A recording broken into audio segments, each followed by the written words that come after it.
Hello, hello. It's been a while since my last stream, so I'm a bit rusty. Hopefully I do alright tonight.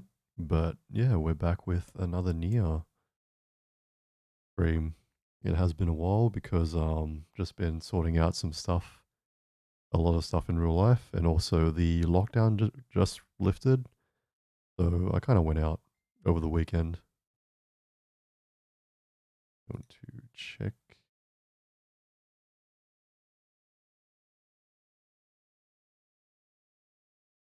We've just had a long weekend ourselves, holiday, Queen's birthday today, so I hope everyone else has been having a great weekend as well. Okay, so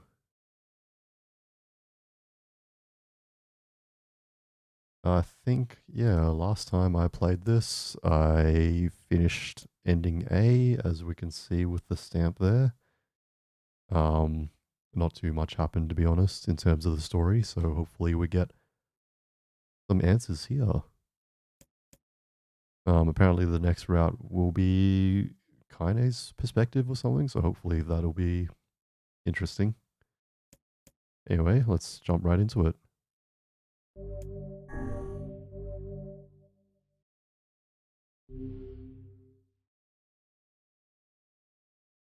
Looks like Stream Element's working, thank goodness. I just found out that my bot for managing links isn't working properly. 飼い主さんと接するたび、どこか懐かしかった。無意識のうちにお姉さんとダブらせていたのかもしれません。やります。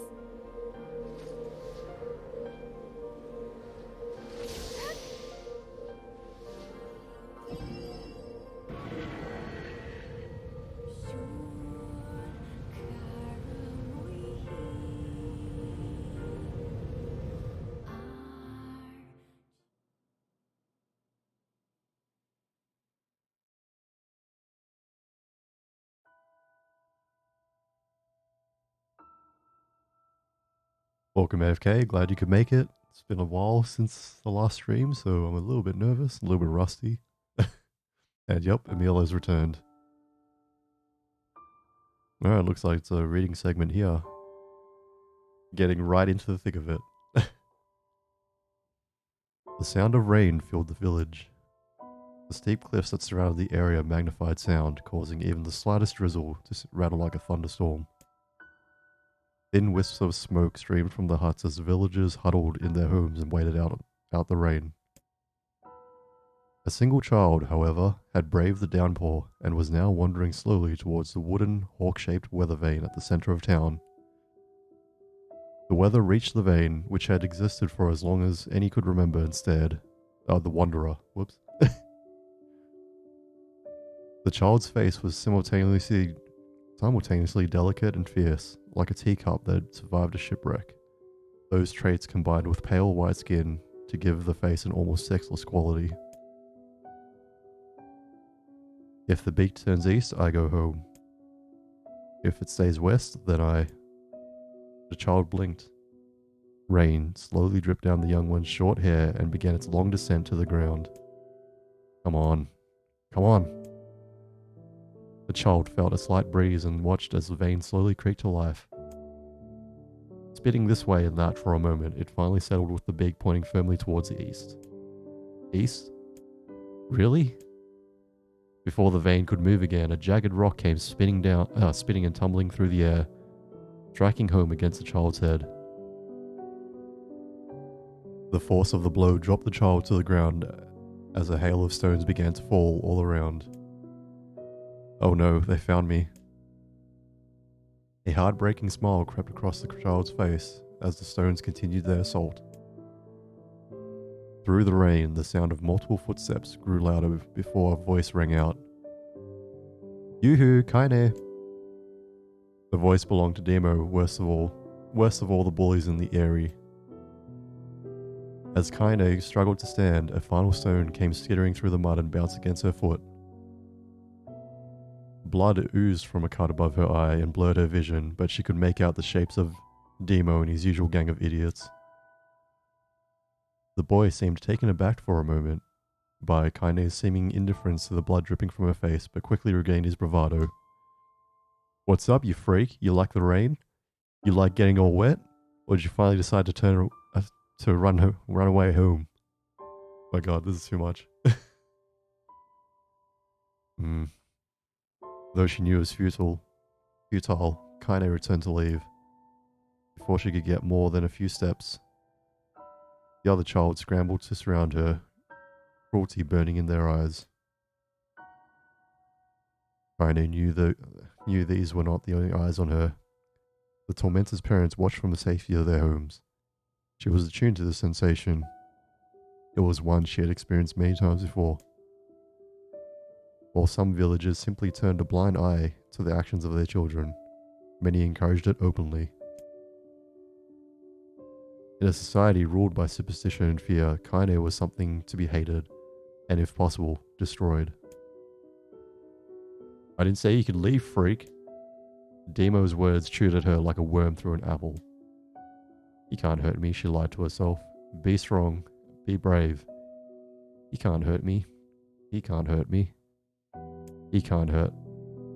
Oh look, the little freak is gonna cry? What's wrong? Are you sad that everyone hates you and wants you dead? Kaine prayed for the rain to flood down and carry her away from a world that seemed to have no place for her. But if there were gods, they chose to ignore her. As Demo crept ever closer, the clouds began to thin and the rain slowed. Even the weather hates me. I'm useless. I'm a failure. I wish Demo's rock had taken my head off. Kaine couldn't meet Demo's leering gaze. She lowered her eyes and stared at the muddy ground below. The bully moved forward until he was inches away. She could smell a scent of old meat on his breath. The boy grabbed Kaine's face with his thick fingers and yanked it upward. She tried to turn away, but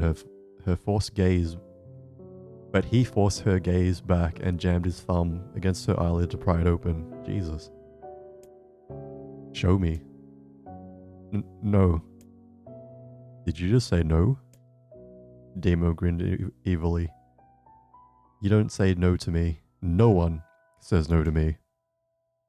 Not even taking his attention from Kaine, he called to his cohorts. Come on guys, let's give the freak what she deserves. As soon as Demo finished, kicks and blows began to rain down upon Kaine. Demo paused, still grinning, as Kaine curled into a ball and tried to make the pain stop. I don't get you, freak. What you acting like a girl for, huh? Everyone knows what you really are. Kaine ignored the question, choosing instead to stare at the weather vane. It continued to point east, as if supremely confident about the future it had chosen for her. Go home? Yeah, that's a funny joke for someone with dead parents and no home to go to. Freak, chanted the children. Freak, freak, freak. Kaine closed her eyes and listened to the rain, waiting for the pain to start again. As the clutching hands of the village children closed around her, she bent her mind to the sound of the rain, letting it become her world entire.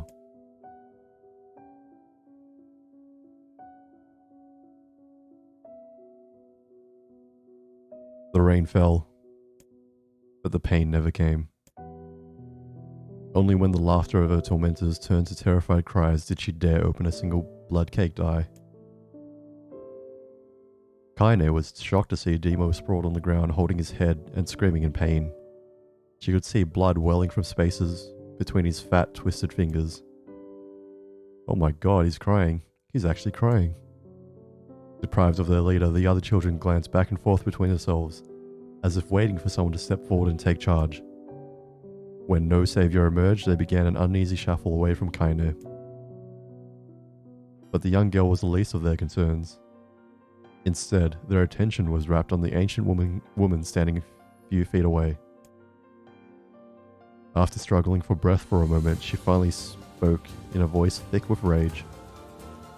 Hurts like a bitch, don't it? Now I suggest you scatter before I throw another one. If any of you little bastards ever touch my Kaine again, I'll do far worse than throw a rock. You can count on it. The old woman crouched down and gently touched the hand Demo was using to cover the wound. Before he could think to protest, she ground her palm into the wound and twisted back and forth. Ow! He screamed, leaping to his feet. Stop it! What are you doing? Quit whining. Ain't no one ever died from a scratch. You hit me with a rock, you stupid bitch. A big one. That thing could have killed me. The old woman shrugged. Death is the best cure for stupid. Demo's face twisted with rage at her words, locking his eyes on Kaine. He took a step backward and spat on the ground. Man, this guy is getting, like, owned by an old lady. An ancient lady, according to this. Get out! Leave this village. No one wants you here. Either of you. Seeing the old woman grab another stone, Demo and his companions turned tail and ran. As they fled, the old woman grabbed her side and barked out a single laugh. Ah, look at the fat boy go. Guess he's healthy enough to run from a fight. The woman's smile faded as she turned her attention to Kaine. Kneeling down, she removed her shawl and placed it around the young girl's shoulders, then produced a cloth from the folds of her dress and began blotting at the blood on her forehead. Oh, Kaine, she said. Why didn't you fight back? You're stronger than that lot. The words of her grandmother stung Kaine, and she turned away. Don't be nice to me, she said. I don't deserve it. Nothing matters anymore. Her tears, held in check for so long, finally began to fall on the muddy ground below. Everyone hates me. They think I cause bad things to happen. They think I'm a freak. I wish I was dead. As Kaine's tears turned to sobs, she felt her grandmother's hands on her shoulders. Despite her advanced age and diminutive size, she was a woman of surprising strength, and Kaine found herself unable to turn away. Don't talk like that, girl. It's a river wide and deep that flows beneath the realms of this world and the next, and it grants no mercy to any that attempt the crossing. You got a duty to fight until your last breath. Understand? The old woman tightened her grip and tried to still the tremor in her voice. You know the pain of losing someone close to you, Kaine. You know because you survived it. As the words hit home, Kaine was struck by the force of her love for the old woman. As a young child, she didn't even know of her grandmother, but when her parents died, the woman quickly accepted her as her own. Grandma, as Kaine called her, was cunning, vulgar, and quick to violence, and their first few years together had not been easy. But with each year that passed, Kaine and her grandmother had grown closer. However, it was only now, sitting in the mud with tears and blood caking her face, that Kaine truly understood the depths of her affection. Here was a woman who had seen hard times, who had seen death, who had fought through all these things and somehow emerged on the other side. If anyone could understand Kaine's pain and loneliness, it was her. Do I make you sick, Grandma? Of course not. Don't be an ass. Kaine drew her grandmother's moth-eaten shawl around her body and shuddered. But my body, it's not normal. If I was normal, then Mum and Dad wouldn't... Hush, interrupted Grandmother. I'll not hear another word of this nonsense. You're my granddaughter and I love you. And if folks have a problem with that, they can just go to hell. With that, the old woman reached out and placed a wreath of dried flowers in Kaine's hair. The skill it took to bend the flowers without breaking the stems or losing a single petal was remarkable, and the beauty of it made Kaine want to cry all over again. Oh my gosh, these are Lunar tears! Grandma, you made this for me? Lunar tears were legendary flowers. Most people could live their entire lives without ever seeing one, and yet her grandmother had somehow collected a dozen or more. Kaine reached up and touched the wreath as if she couldn't believe it was real. Where did you find these? Just stumbled on them while I was out doing the shopping. The old woman turned away as she spoke, leading Kaine to suspect the search had been more difficult than she was letting on. The pains she took to construct the ornament, let alone track down the flowers used in its construction, made Kaine's heart hurt. She reached up and gently adjusted the wreath, admiring the way it felt between her fingers. Didn't quite turn out right, said her grandmother as she squinted at it. These old hands have trouble with delicate work, but it sure looks good on a pretty girl like you. Kaine blushed and turned away. You think I'm pretty? Of course you are. What a fool thing to say. Thank you, Grandma. Her grandmother smiled. We're going to be fine, you and me, she said. As long as we've got each other, we'll be just fine. Kaine took her grandmother's hand in hers, and the two of them struggled to their feet. As they began the long walk home, Kaine gripped the hand with all of her might, as if trying to stop smoke from drifting away on the wind. The rain had stopped. Kaine stood beneath the weather vane, watching it spin in lazy circles, no longer caring about what direction it faced when it stopped. I don't need to escape. I have a home now. Grandma loves me, and that's enough. Even if it is us against the world. Kaine let her gaze drift up past the weather vane and into the cloudy sky. The last faint hints of a rainbow were slowly fading.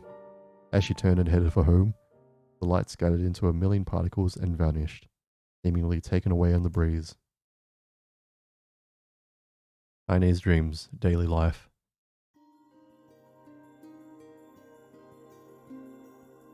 I guess there is going to be a lot of story time.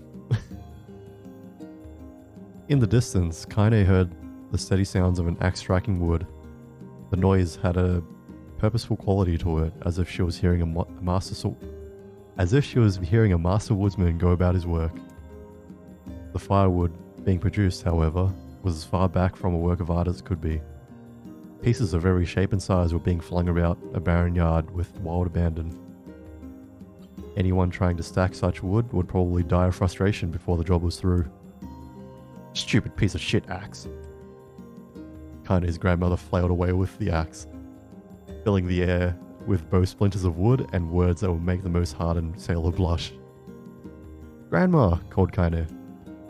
That you, Kaine? Yelled the old woman, taking her eyes off the wood for a moment. Don't get too close or I might take your goddamn foot off by mistake. AFK, not what I was expecting the continuation of NieR was going to be. Yeah, neither did I. At least this story is pretty interesting. I'm enjoying it so far. I wish I could read better though.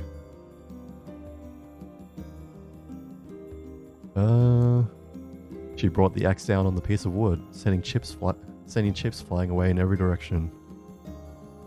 One spun past Kaine close enough for her to hear the whistle, at which point she decided to step back. Probably a good call. Once she scuttled to a safe distance, she cupped her hands around her mouth and shouted, Grandma, do you need help? I can get you water or lunch or a new axe or something.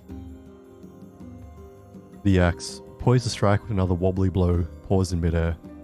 The old woman considered her granddaughter's offer for a moment, then smiled. Tell you what, since I'm doing such a piss-poor job of chopping, why don't you come here and take over so I can go get the water? Shades have been restless lately and I don't want you running into one of them bastards. Relinquishing the axe, her grandmother picked up a long pole with the wooden buckets on either end. Gathering water was by far the more difficult of the two jobs, but Kaine knew better than to complain.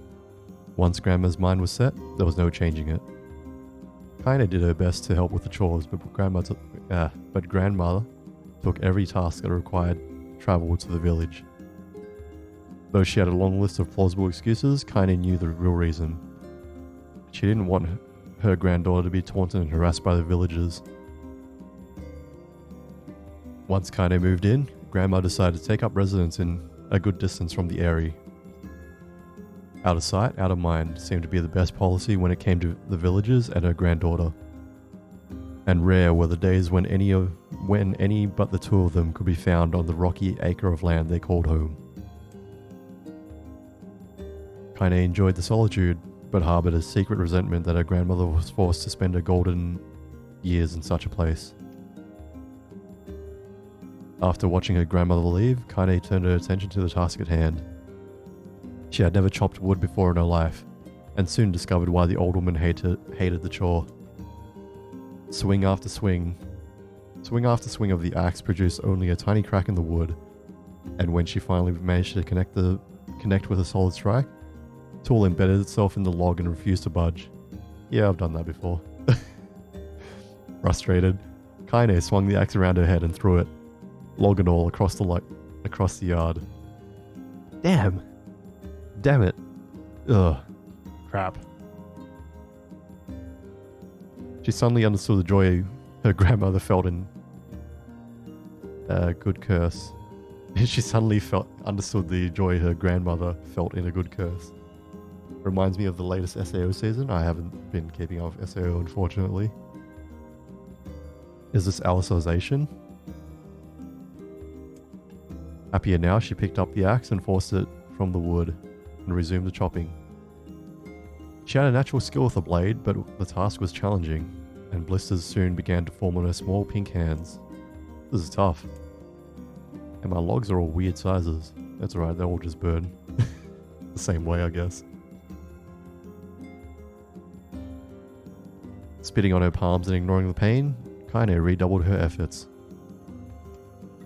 Just as she was developing a rhythm, Grandma returned to the village. Setting down her buckets with a small sigh, she took one look at the logs and coughed out a wheezy laugh. Pretty clumsy, girl. You better practice if you... Oh man.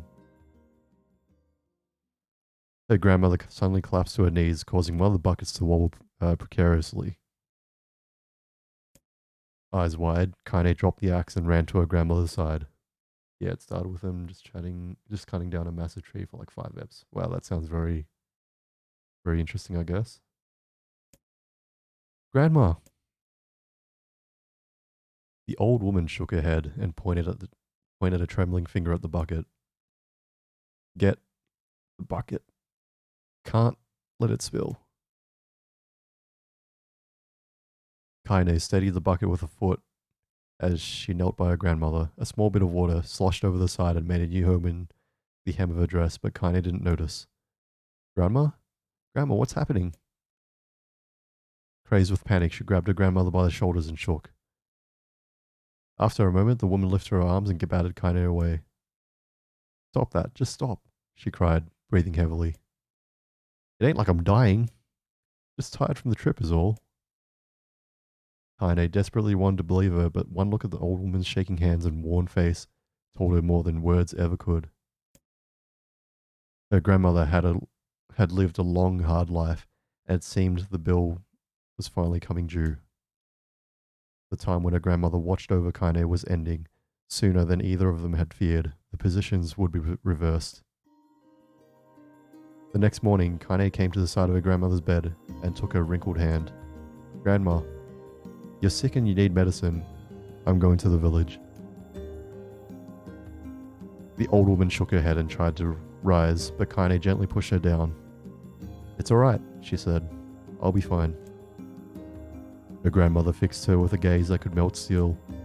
After what seemed an eternity, she finally lowered her eyes and sighed. Well, I don't like it, goddammit. But I guess I should quit being so stubborn and let you grow up. The old woman watched as Kaine strapped on her boots and made her way down the road to the village. Hours later, as an unseen sun made its way across a dark and rainy sky, she was still watching. Kaine moved at a brisk pace, checking her pockets every few minutes to make sure the money her grandmother gave her was still there.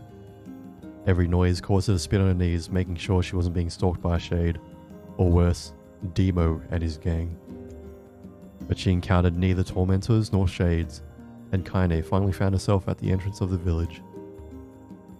The few adults she could see glanced sideways at her, then muttered to each other behind raised hands before slinking away into the shadows. Her heart racing, Kaine took a series of rapid, shallow breaths and tried to calm herself. I have to prove myself. I have to help Grandma. I have to be strong. She chanted those words to herself over and over as she slowly made her way. Finally, her eyes settled down on a rotund older woman. I don't know how to say that, or read that, or pronounce that rather. Who was angrily waving her arms in the air and telling anyone who would listen exactly what she thought of Kaine's presence. "Hey lady," she said, Kaine with a bravado she did not feel. "Where's the apothecary?" The woman's flabby cheeks shook in bewildered anger. "How dare this thing speak to me," they seemed to say. But Kaine saw her eyes held a different emotion. Fear. "Yeah, we're both scared, lady. Trust me on this one." "Which way?" Kaine repeated. The woman pointed at a small building to her right before hitching up her dress and stumbling off in the other direction. Kaine cringed, expecting a stone to come flying from the assembled crowd, but none came. Her mind was filled with a strange sense of pride as she made her way to the apothecary, but the new emotion had little time to take root, for as soon as she opened the door, she noticed a familiar customer at the counter. It was Demo. He'd clearly been sent here on some kind of family errand, but his gang of followers were nowhere to be found. "Oh my god," he sputtered. "What are you doing, freak?" The insult was delivered without much force, and Kaine happily ignored it. Stretching on tiptoes to see over the counter, she asked the shopkeeper for medication. "Ah," barked Demo. "That old bitch finally killed over? Go to hell, Demo." The boy's eyes grew so wide they seemed ready to fall out of his head, but before he could let fly a comeback, or worse, a punch, the apothecary told them both to knock it off before he kicked them out of the store. Demo slunk out of the shop, cursing Kaine under his breath. Once he was gone, she allowed herself to breathe once more, taking a brief tour of the shop while the owner prepared her medication. Countless tiny bottles filled the cramped store, each with a label written in some indecipherable language. An ocean of aromas assaulted her nose, creating a scent that was exotic, but not altogether unpleasant.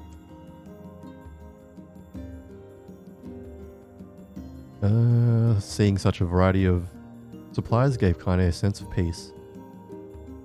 Surely, in a world so vast, there would be a place that she could call home. On the far wall behind the counter rested a portrait of a stunning young girl.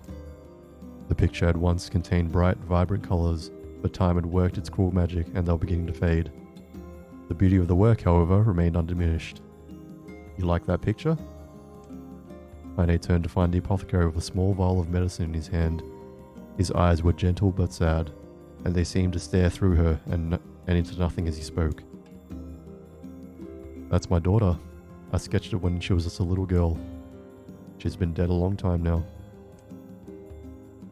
Kaine didn't know how to respond. She just stared at the portrait and tried to come up with the right words. "Pictures are wonderful things," continued the shopkeeper. "They let the ones closest to you live on forever." He shook his head slightly, then looked down at Kaine and smiled, handing her the medicine. He reached into his sizable green apron and produced a handful of old wax crayons. "You should have these. There's no one left that I wish to draw." Kaine took an instinctive step back and causing the shopkeeper's face to darken. "Yes, I've heard the rumors about you," he said. "It's a small village and word travels quickly. Between you and me, I'm not sure which one to believe, but I also don't think they matter much. I know your grandmother, Callie. And I think the way she was driven out of this town was just deplorable." "Grandma's name is Callie?" thought Kaine suddenly. She was still mulling this new fact over in her head. Over in her mind as she reached out and gently took the crayons from the apothecary's hands.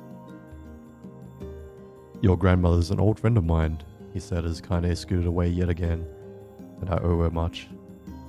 I wager she would like it if you drew a picture of her." "Yes, I think she'd like that very much."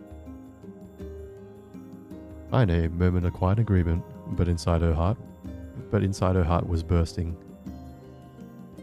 Never before had a villager treated her with anything but complete contempt. It was a tiny, almost imperceptible step, but it was a step nonetheless. And with enough tiny steps, she might one day discover the rest of the world. When Kaine returned home, she found her grandmother asleep in her bed. Her feet were blackened and raw, even bleeding a bit in places, leading Kaine to think she had been pacing around the room until exhaustion finally caught up with her. She placed the medicine by her grandmother's pillow and turned to leave, but found the old woman's hand clasped around her arm. "Back already, are you?" asked grandmother with a yawn. "Come here, let me have a look at you." Grandma finally sat up and examined Kaine from head to toe. Finally satisfied that nothing terrible had befallen her grandchild, she leaned back and allowed herself to relax. Finally satisfied that nothing had befallen her grandchild, she leaned back and allowed herself to relax. "Well, how was it? Those bastards give you any trouble?"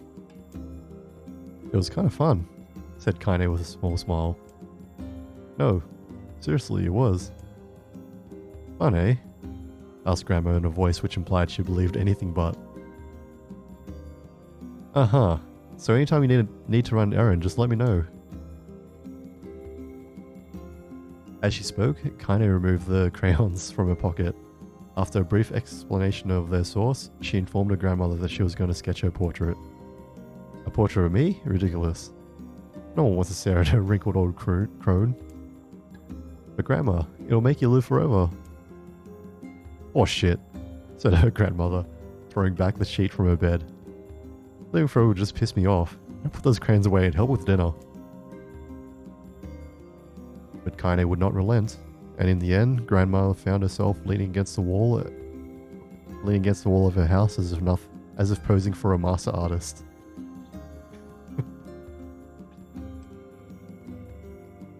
Kaine took up the crayons, eyed her subject carefully, and set to work. Just as her grandmother was about to nod off, Kaine finished the piece. After staring at it for a bit, she released it from her grip and let it slowly drift to the floor.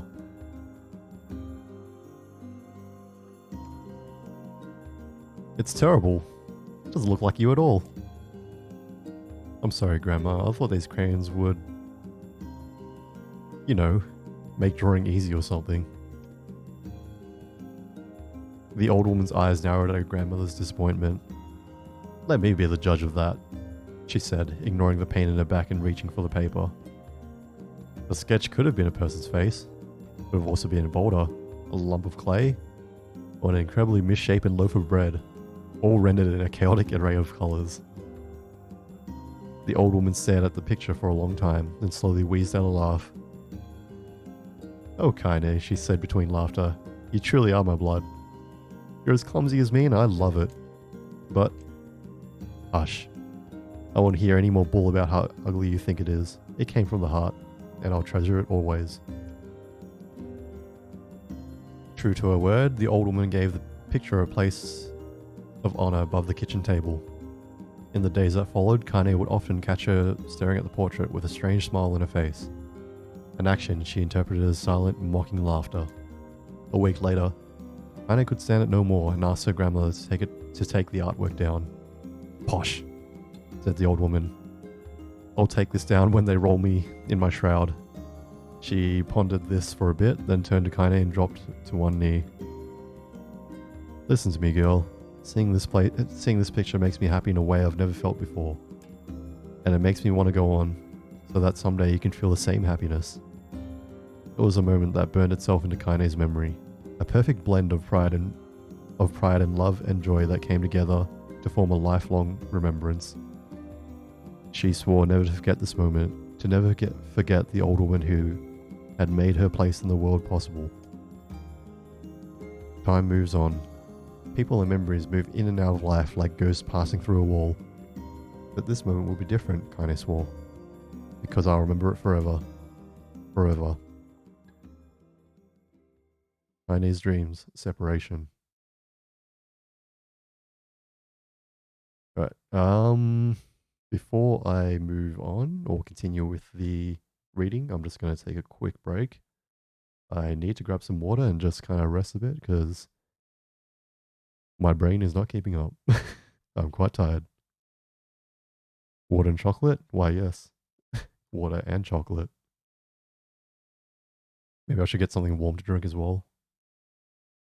Well, do that.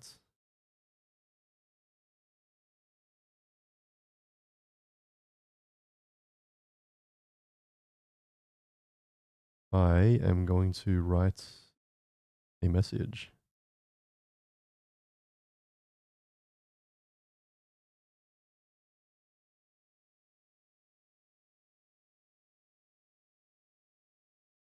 There we go.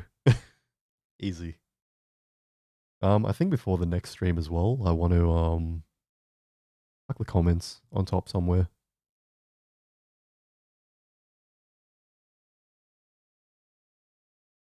Just so it's like visible to the viewers, and I'll make like some scenes and stuff to just cancel it, to hide it, like during cutscenes and such.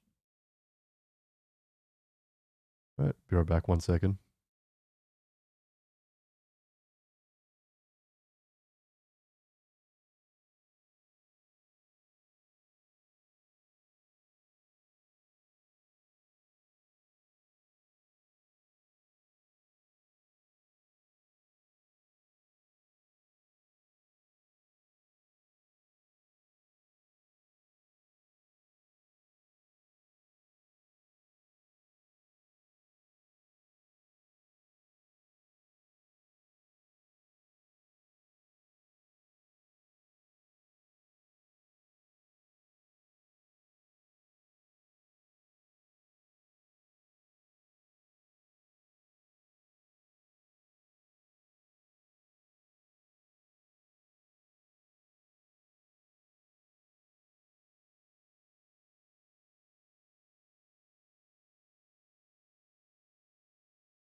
Alright, I'm back. Hopefully that bit of chocolate gives my brain some energy. And I also realize I'm quite hungry, so yeah. And sorry for making you wait. Let's continue. Kaine listened to the sound of crackling firewood and stared at the black object on her plate. She'd been pushing around the wooden disc for a good 10 minutes, ignoring the bemused stare of her grandmother. Finally, she summoned her courage and gave the object a brief sniff. A sharp, bitter scent flew up her nostrils and made its home there, causing her face to twist with disgust. Grandma, I can't believe you want me to eat a bug. Did you have dinner yet? Not quite. I only had like a late lunch and that was pretty much it.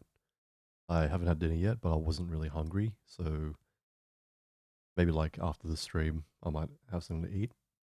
And then yeah. Oh, I'll be back a moment.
Alright, I'm back.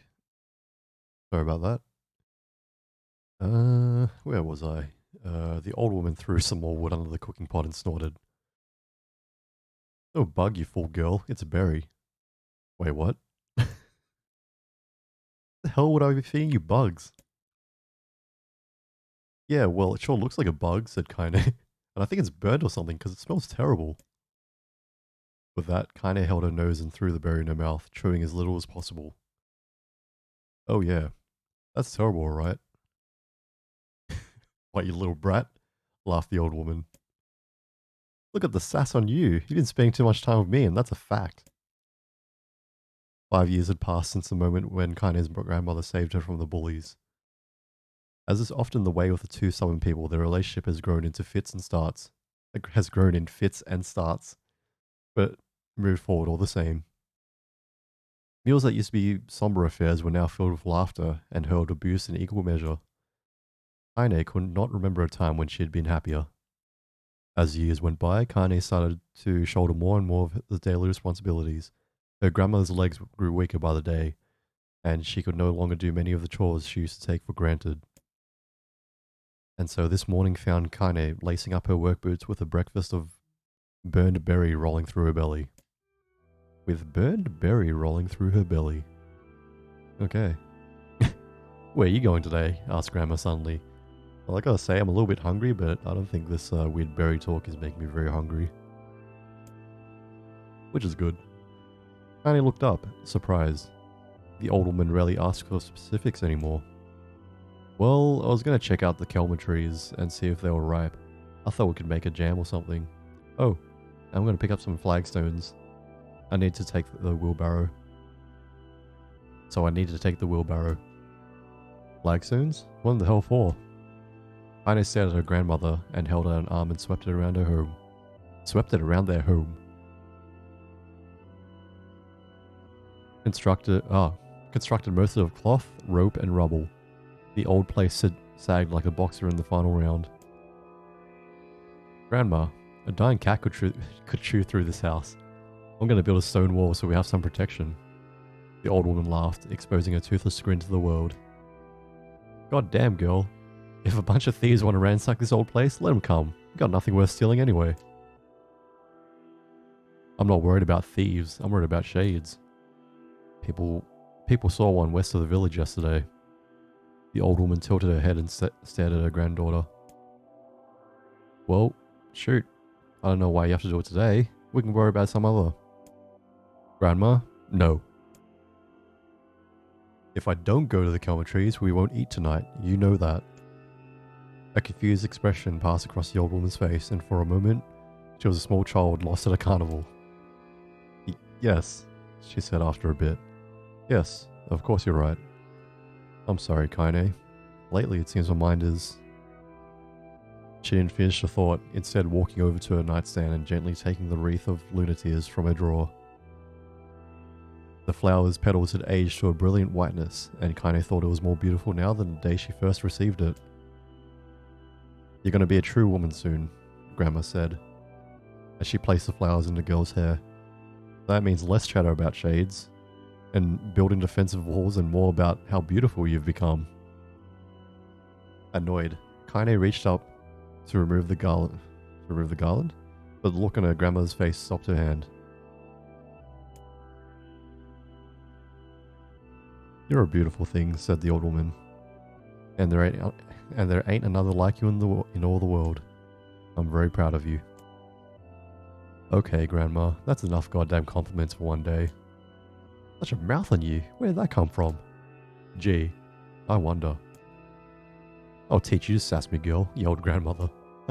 Yelled grandma.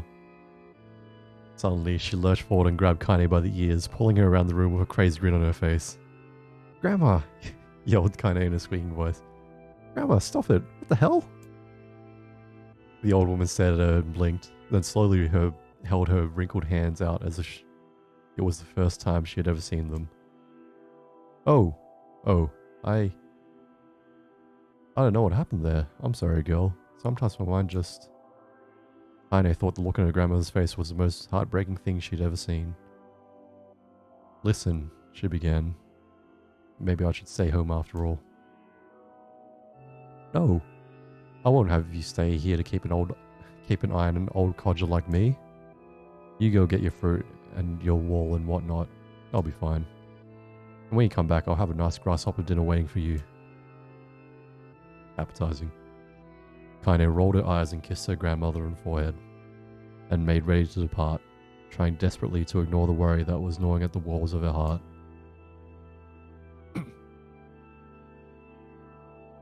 Kaine could feel the old woman's eyes watching her as she moved down the path.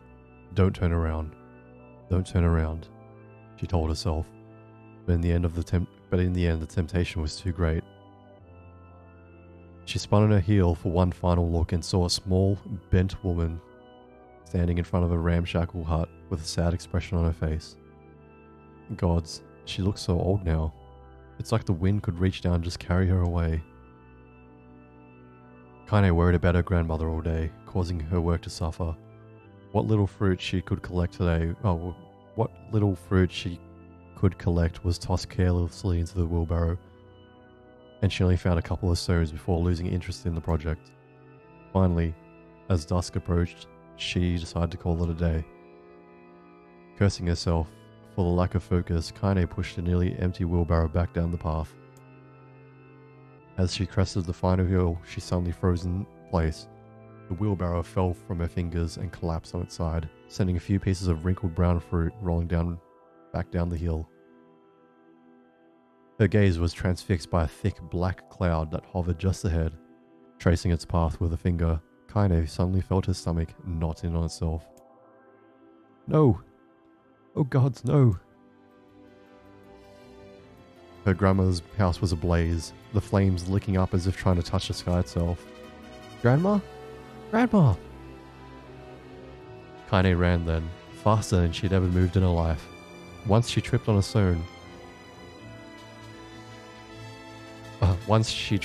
and went sprawling into the rocky ground, but she leapt to her feet and continued running, unmindful of the blood that spilled from her wounded hands and knees. As she got closer and closer, Kaine's man began to race in time with her footfalls. It's too dark.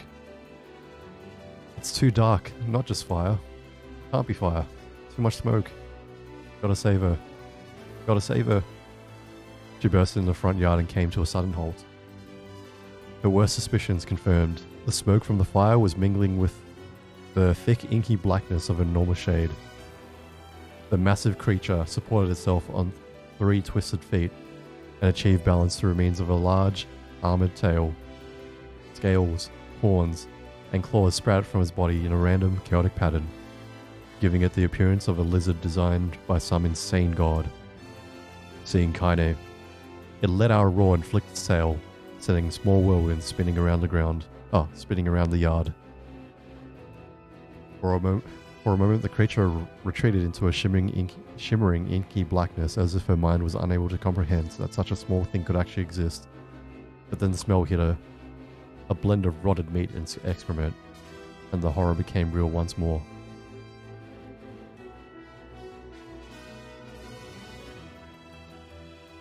The creature bellowed again, and this time Kaine responded with a scream of her own. "Alright, you bastard," she thought as her scream echoed through the high cliffs around them. "It's you or me. Let's go." The shade eyed Kaine with bemused interest, and then it began looking from her to the house and back again, as if urging her to look at the destruction it had so gleefully wrought. With dread building in her heart, Kaine glanced towards the house. Through the smoke and flames, she spotted a small figure struggling to escape the ruins. "Grandma!" At the sound of her voice, the old woman began waving frantically. "She's alive!" thought Kaine. "Alive!" Kaine's legs sprang to life as she raced across the yard toward the flaming wreckage of the house. Before she could advance more than a few steps, the shade opened its mouth and let out a roar powerful enough to uproot trees and send them flying. The blast sent Kaine tumbling through the air before smashing her against the rocky earth. Stars danced in front of her eyes as she tried to remember how her legs worked. "Get up! Get up! Get up! Get up! Get up now!" As Kaine struggled to her feet, the shade stomped towards the house and pinned her grandmother to the ground with the tip of a claw. The old woman struggled to move the claw from her stomach, but she might as well have been pushing a mountain. She coughed briefly, sending a small spray of blood into the air, then collapsed to the ground, her energy spent. Kaine lurched her feet, only to fall back to the earth with a grasp. Her ankles were on fire. One or both of them were surely broken. Ignoring the pain that screamed through her body, she began dragging herself across the ground, leaving a drunken trail of dust and blood in her wake. But, "Grandma, hold on. Just a little longer." Her grandmother's face was turning blue, her eyes rolling back until only the whites were exposed. Kaine pulled herself across the ground with maddening slowness, the distance seeming to increase with every second that passed. The shade glanced between the two women and flicked out its tongue, its giant mouth turning at the corners. Short, panting breaths belched from somewhere deep inside its core. "Bastard," laughing at us. She had no idea how such a mindless creature could experience emotion, but there could be no doubt that the shade was taking joy in their suffering. "Yeah, I see your pain." The shade moved its claw slightly, allowing grandmother to breathe again. It was clearly keeping her alive, only to snuff out her life when Kaine was close enough to touch her. "I'm gonna kill this bastard." Summoning all her strength, Kaine rose to her feet. There was a sickening snap from her right ankle as the foot twisted backwards, but she forced it from her mind and began to hobble towards the monster. Pulling a small knife from the pouch at her waist, she leapt on the foot that pinned her grandmother and plunged the weapon deep. "Give her back!" she screamed. "Give her back to me!" It was like stabbing a rock. After a few swipes, the knife broke at the hilt with a dull snap. The shade panted laughter again, then raised its tail and sent it rushing through the air towards the young girl that was latched to its foot. Kaine never had a chance. The tail struck her square in the chest and sent her crashing into the burning wreckage of the home. As she lay on the ground with blood pouring from multiple wounds, a small, weak voice spoke up. Kaine? Kaine's vision blurred, but she forced herself to focus on the sound. Finally, her eyes cleared enough for her to make out her grandmother's hands, reaching out to her through the smoke. Grandma? Kaine, you gotta run. You can't. Best this one. Kaine grabbed the hands and held on with all her strength. Grandma, come on, we have to go. The old woman coughed loudly. One of her hands, slick with blood, slipped from Kaine's grasp and thumped to the ground below. Grandma, no! No! I said run, goddammit. You have to. You have to live. You have to get through. The thought would stay forever unfinished before she could say another word. The shade's clawed foot descended, smashing through the remains of the roof and down upon the shattered figure of the old woman. Blood oozed from the gaps in the creature's toes as a terrible putrid smell assaulted Kaine's nose once again. She stared at the foot, dumbfounded, convinced that what she was seeing could not possibly be real. When the creature finally lifted its appendage, all that remained underneath was a twisted, unrecognizable mass of rubble and red. Her grandmother was gone. Kaine blinked, trying to feel the hands which had been in hers just a moment before. For a fleeting instant, she could remember the warmth of that embrace, the trembling of the fingers, but then the sensation drifted away on the breeze and was gone. Memories flashed through Kaine's mind, one after the other, faster and faster, until they became a meaningless jangle of noise. Kaine screamed then, a thunderous sound that echoed off the cliffs and seemed to roll away forever. The shade eased forward, Black Ichor. I'm still not too sure how to pronounce that. Black ichor pouring from its mouth and dissolving into smoke on the ground below. The earth shook with every step as it crept towards its prey. Kaine's body slowly rose as if controlled by a mad puppet master. Her arms and legs were bent at impossible angles, her head lolled dangerously to the side. Yet somehow, she managed to stand. Staring at the shade, her eyes began to glow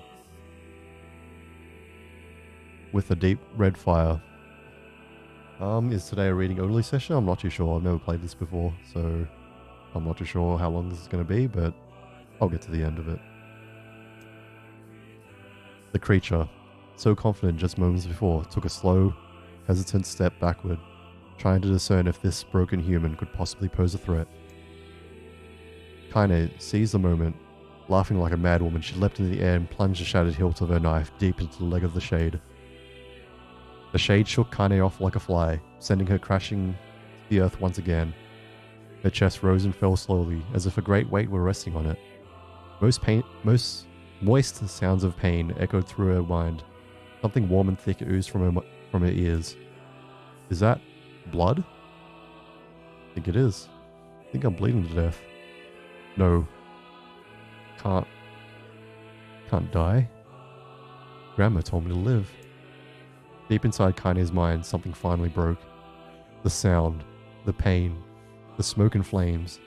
All of it faded away until all that remained was a single incantation repeated over and over again. Kill it. Kill it. Kill it.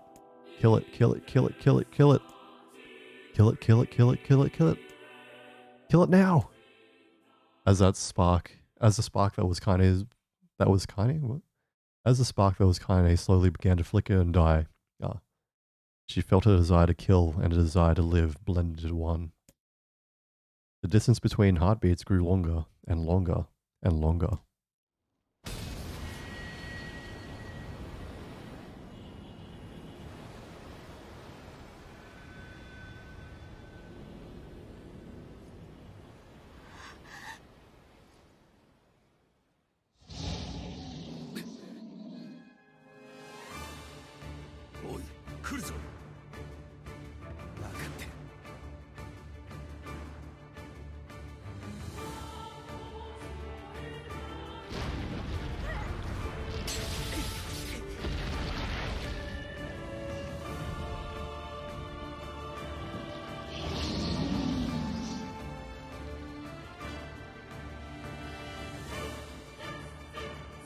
Alright, looks like we're playing as NieR.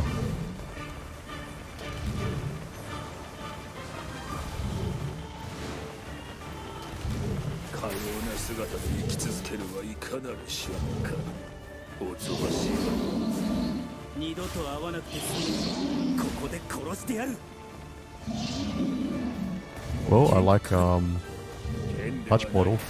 The reading works really nice. I'd highly recommend it if you want to, I guess, see if you actually need a stream deck. It's free as well, so yeah. I already have a lot of ideas for how to use that as well.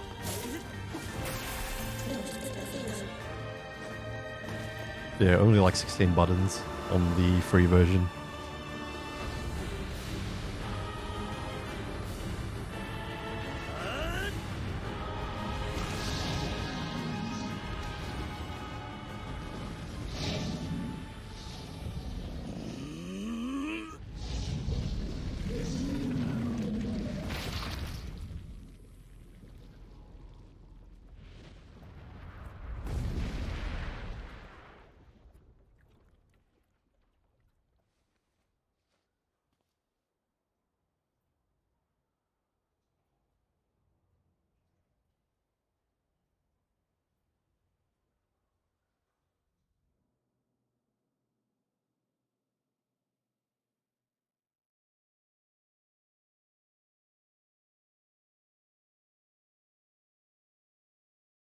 Whoops, forgot to unmute myself.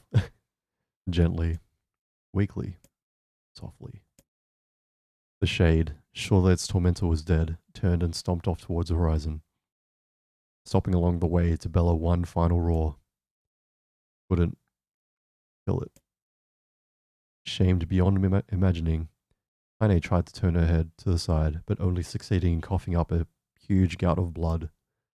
It was getting difficult to see, and only after a moment of fierce concentration did she realize that her left eye was gone.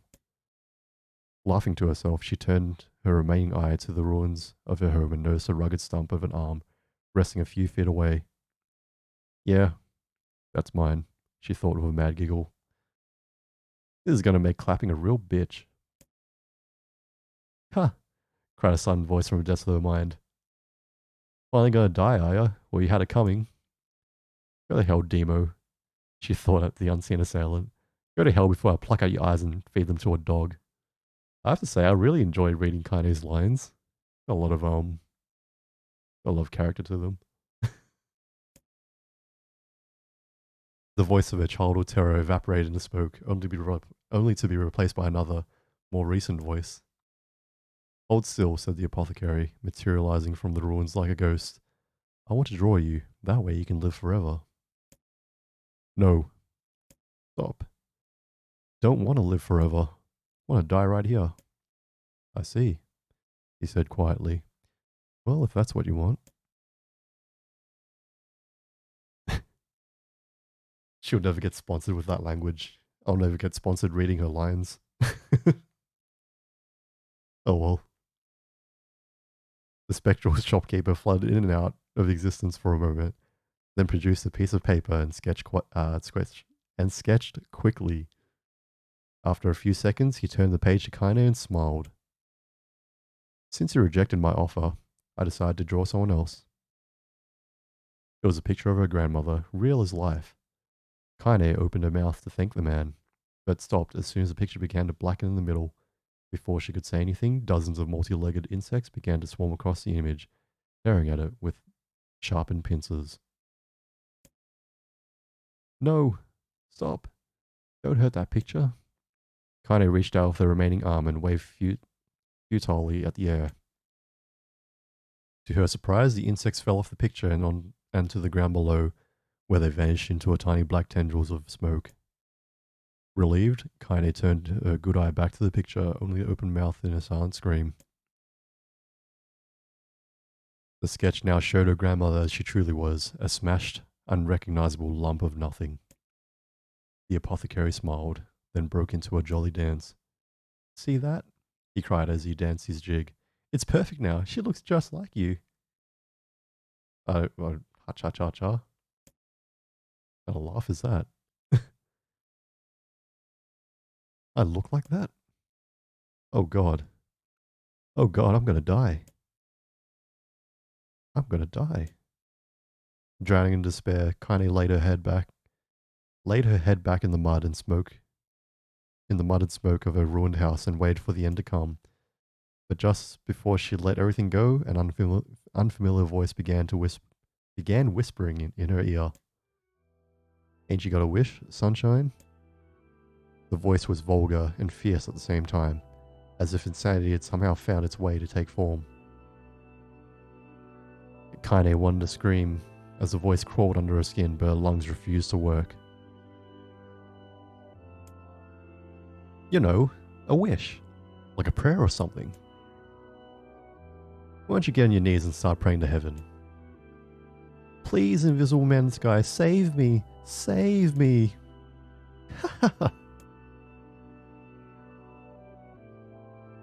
Kaine finally resorted to shouting at the voice with her mind. I don't make wishes. They don't come true for me. I'm a curse. A freak. I should be left to die. The other voice boomed in her ears. Oh god, you are the best. Kaine glanced down and saw a black, shiny substance oozing from her legs. She tried to brush it away, but her remaining arm would no longer respond.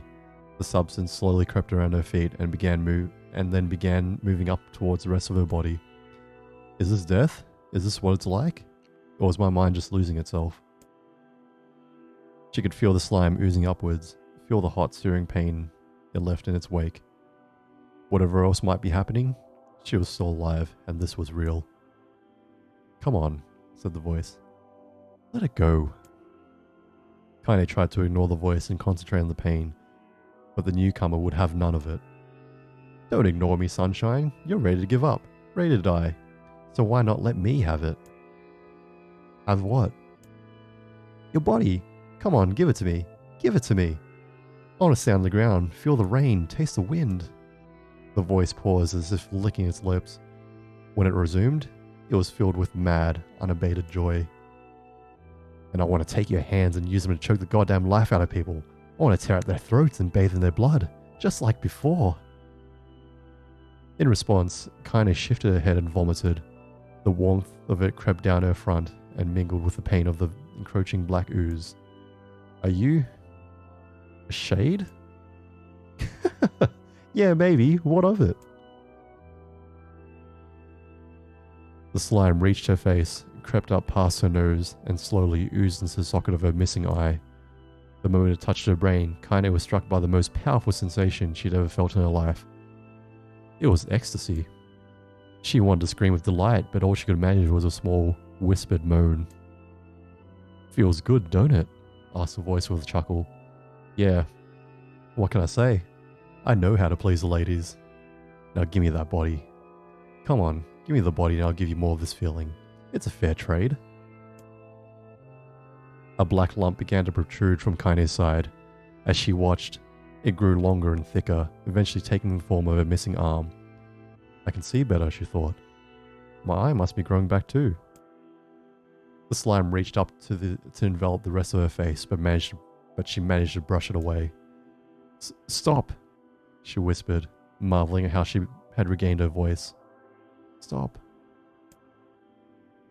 The black ooze hesitated, as if considering this request, then quickly shimmered down her body before disappearing in a cloud of smoke. Ah, what the hell, sunshine? Screamed the voice. We had a deal. I thought you wanted to die. Grandma said, can't die yet. A brief image of her grandmother, bloodied and broken, flashed before her eyes. She saw the shade that had killed her and heard its mocking laughter, then closed her eyes and forced the image from her mind. Her whole body was quaking with rage. When she opened her eyes again, they burned bright red. That thing took my grandmother. I have to kill her before I die. Kaine glanced down and saw a mysterious pattern. The pattern of the shades burned itself into her left arm. Well, I'll be damned, said the voice cheerfully. Look at that, sunshine. I think you and me are going to be good friends now. Kaine stared intently at her arm. The more emotional she felt, the more the letter seemed ready to puncture her skin and begin infecting the rest of her body. The arm clearly had a will of its own now. Stop. Gotta stop. Holding her left arm in her right, Kaine took a deep breath and tried to calm herself. Come on, don't fight it, pleaded the voice. Hate's my favorite dish and I'm hungry. Let it go. Feel the anger. Burn with the fire of revenge. Thirst for blood, then go out there and... Shut up. Shut up and get the hell out of my body. Your body? Oh, that's rich, Sunshine. Real rich. Look, why don't you just up and die so I can have this body all to myself? What do you say? I bet those buddies of yours in the area would love to see you dead. Kaine grabbed a nearby shard of glass and tried to saw off the shade-infected portion of her side.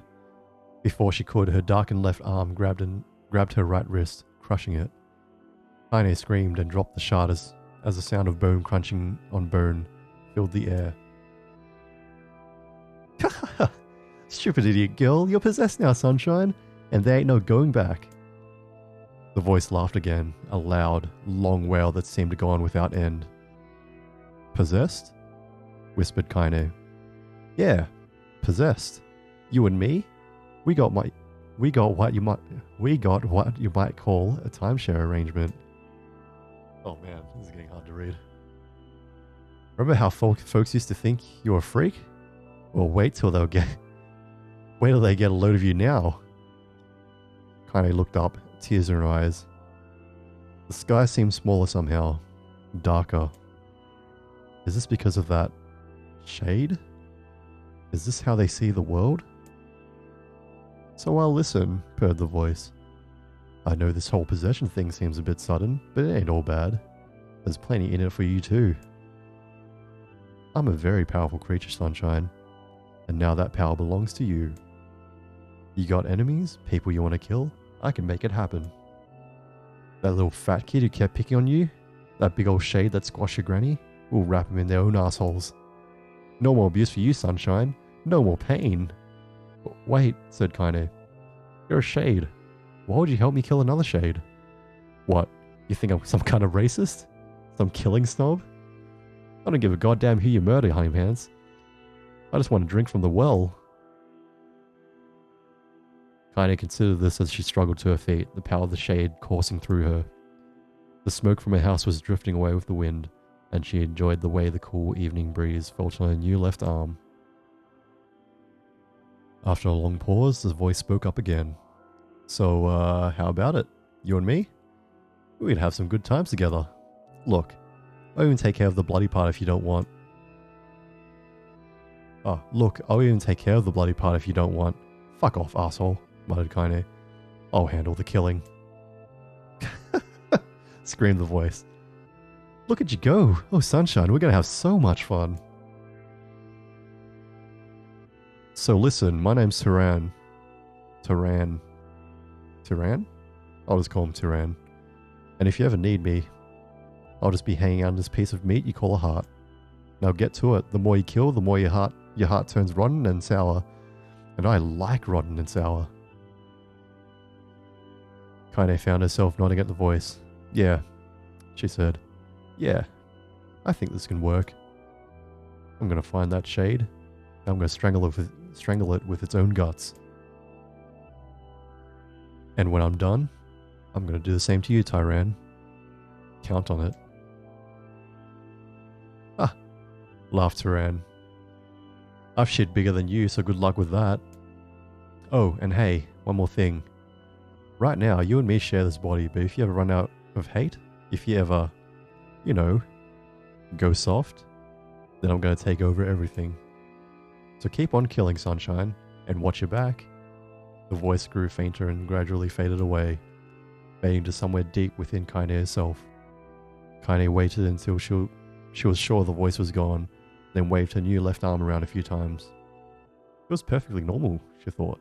It was like mine. Desperately, she began poking and prodding at the new limb, determined to find something wrong with it. She didn't want it to feel normal. That would mean the creature inside her had already won.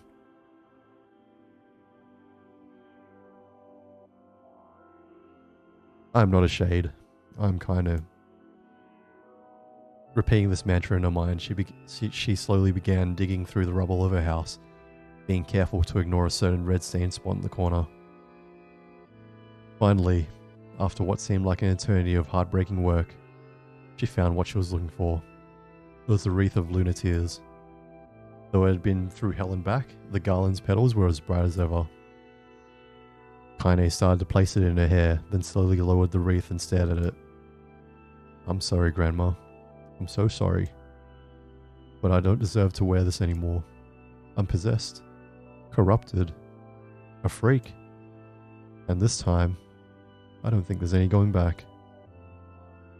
Holding the flowers to her heart, Kaine fell to the ground and sobbed. As night gradually lightened into dawn and the people of the Eyrie, arose to their daily lives, she remained in that position, as if tears could somehow wash away the horror that now infected her world.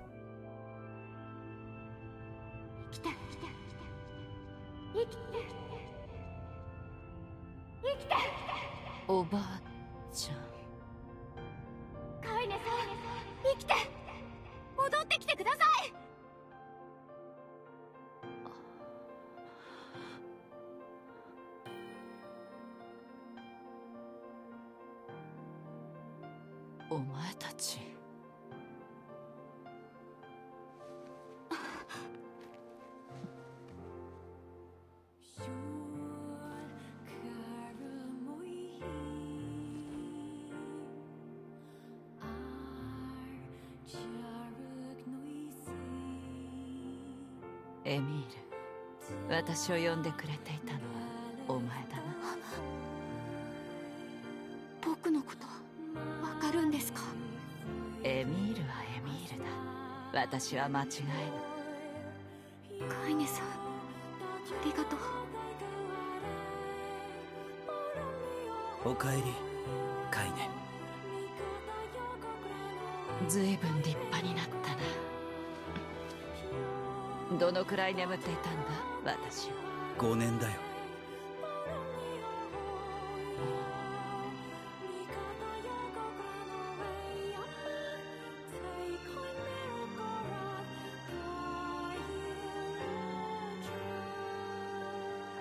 そうか、5年か。ヨナは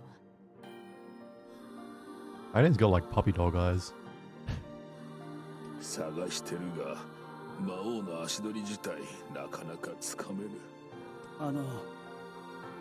これ。 Oh, NieR, you cutie. それは月の涙。おばあちゃんのに負けないやつをって頑張って作ったんだけど。そうか、ありがとう。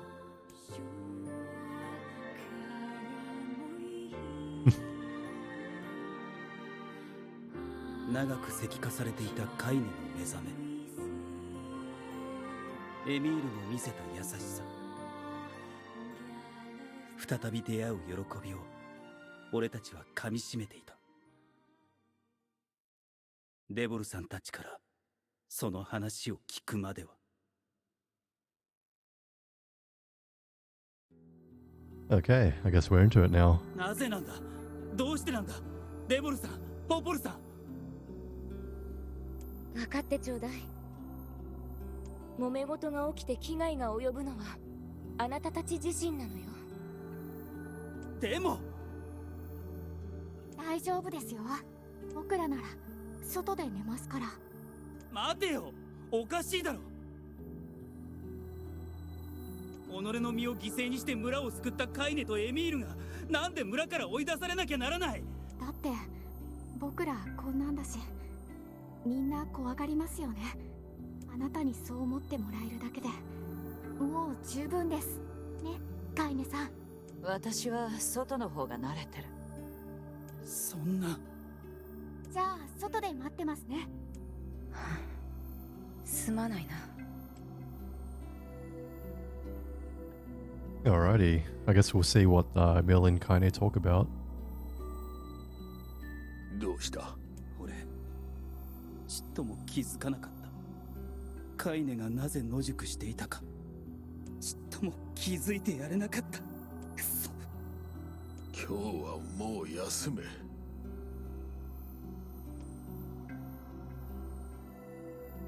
Alright. その夜は眠ることができなかった。デボルさんを初めて憎く思った。ポポルさんを冷たい人だと疑った。だがそんな俺の感情には意味がない。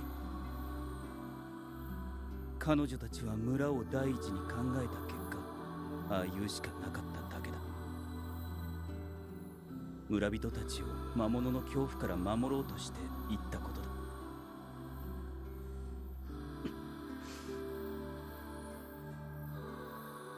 デボルさんとポポルさんの罪を責めるなんてできない。カイネたちの立場を知ろうともしなかった。俺も同罪なんだか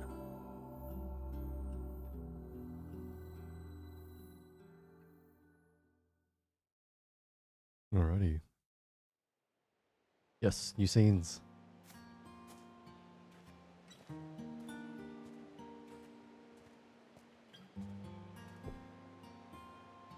カイネとエミールに謝ろう。謝って。いや、謝ったって。カイネさん、火がこの声は。焚き火って不思議ですね。ずっと見ていられる気がします。そうか。服が燃えないように気をつけるんだぞ。カイネさんとまたお話ができて僕嬉しいです。そうか。私もだ。 Having a little girls' night over here. カイネさんを助けるために僕頑張ったんですよ。一生懸命磨いてみたりお湯をかけてみたり。 Oh, that's really cute. お湯をかけたのか。Polishing her statue. はい、でも全然ダメで。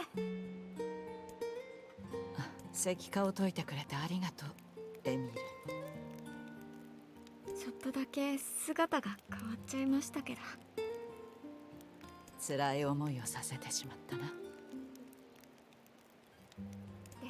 でもこの姿も悪いことばかりじゃありません。 Yeah, he gets to fly around. こうしてカイネさんを見ながらお話できるようになりましたし。 Oh yeah, he would turn people into stone in his human form. そうだ、 Or previous カ form, I イネ should さん say. のこと聞かせてくれませんか。私の話はつまらないぞ。カイネさんのこともっと知りたいんです。わかった。私に魔物がつく前、子供の頃の話だ。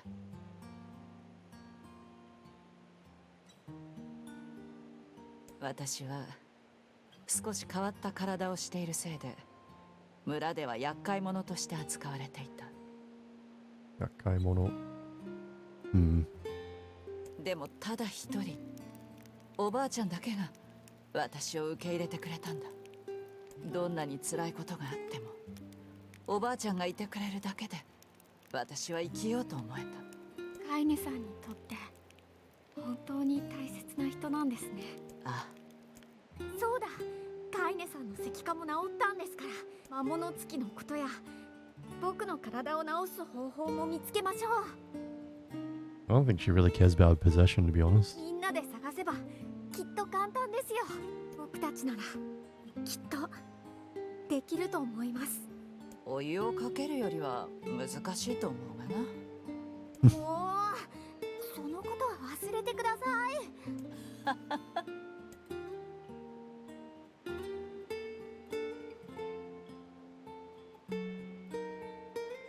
Yeah, stop being a creep. Let's join them. My god.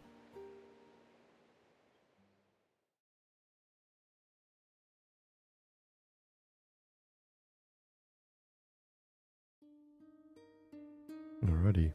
眠れたのか。はあ、目が赤いな。あまり思い詰めるな。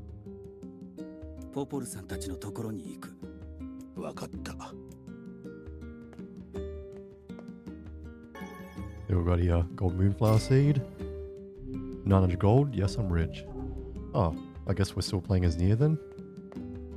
Oh well. Over here. なんだこれは母さんの日記だよ。母親の Huh.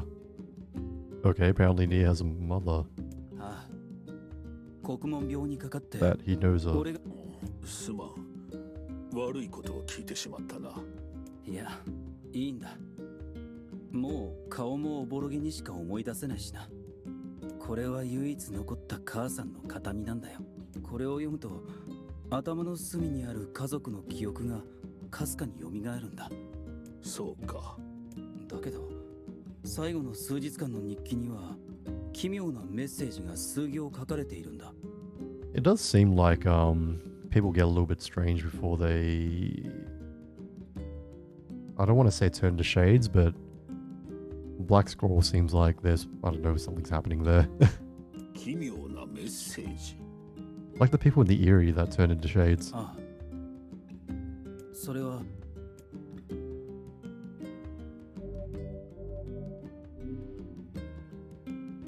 Okay, system data saved. おい聞こえておらんのか。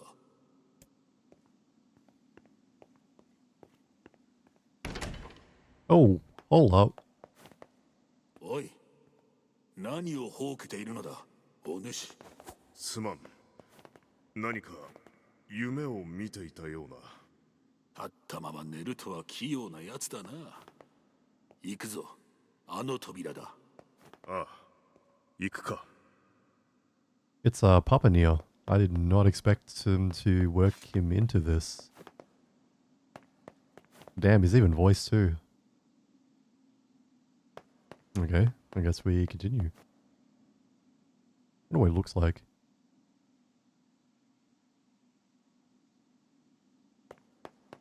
Looks pretty cool, I guess. Oh, okay. Is this a new thing? Or...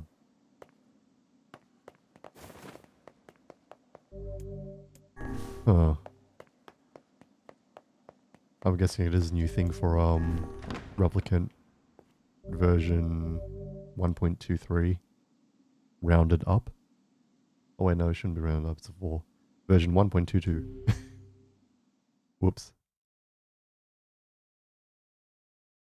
Like a 4 just cut off slightly. どうした？何か夢を見ていたような。ああ、わかる。俺もこの日記を読むとそんな気持ちになってくる。 I wonder what that's all about. I'll go save it first and let's check out what that is. I think they did mention what it was in the last playthrough, like after I finished, after the credits, but I've completely forgotten. There's some sort of challenge mode. またああ、繰り返 Wait, World of a Recycled Vessel? Okay.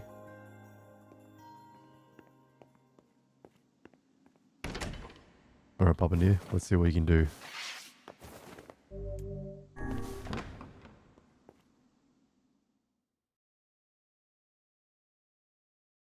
Her name was Accord.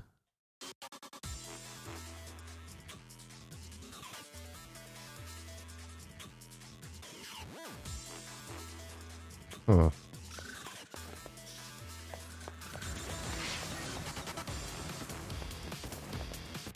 The heck is this?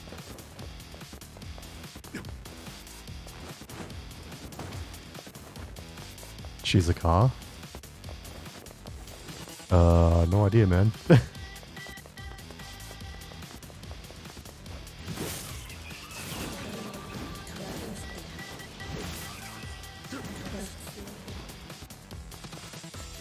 How long does this battle go for?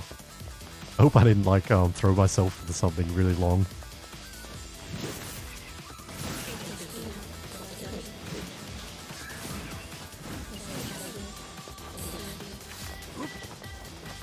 Oh crap.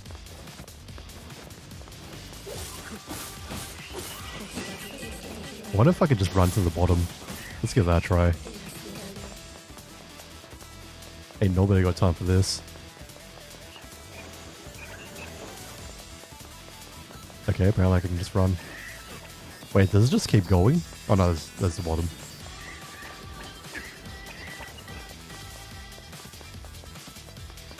Alright.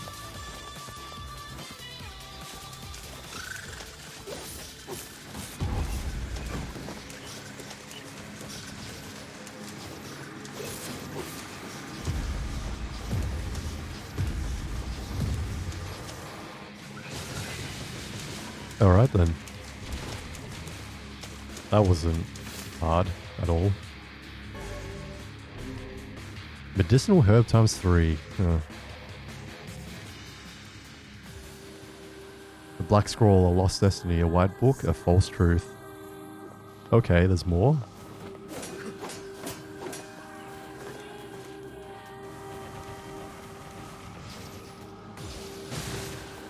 Alright.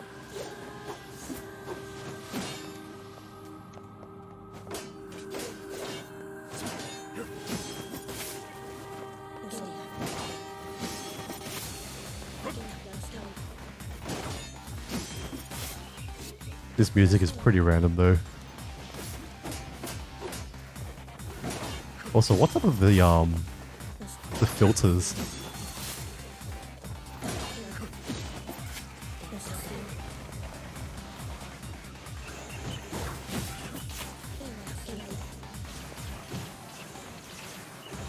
I guess I'll just spam this.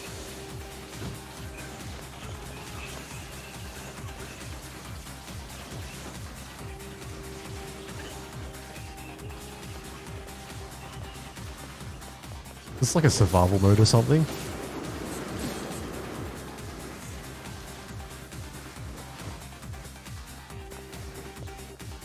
Alrighty. More medicinal herbs.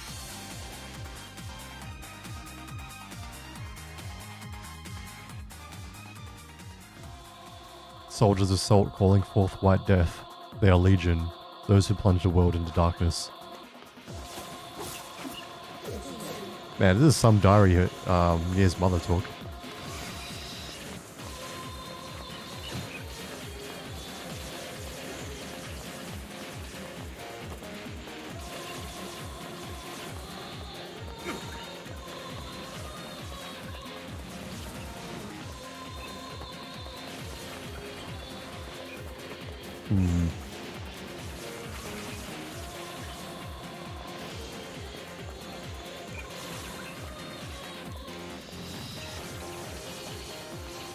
Well, I guess reading all of Kaine's lines, I don't really need to watch my language anymore.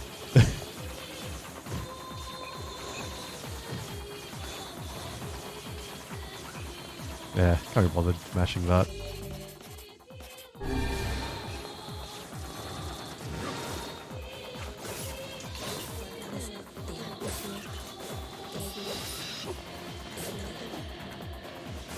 How's your FF14 going, AFK?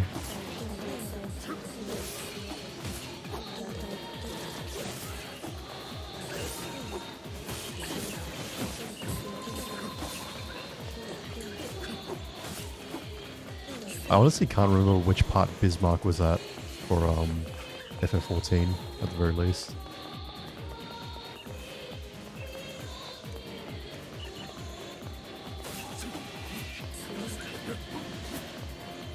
Send me a pic of your latest outfit.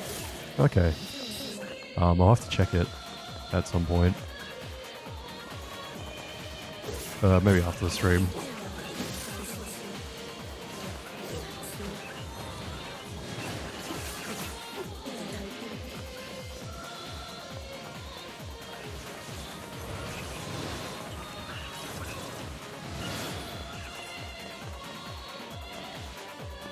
Story got so much better. I know, right?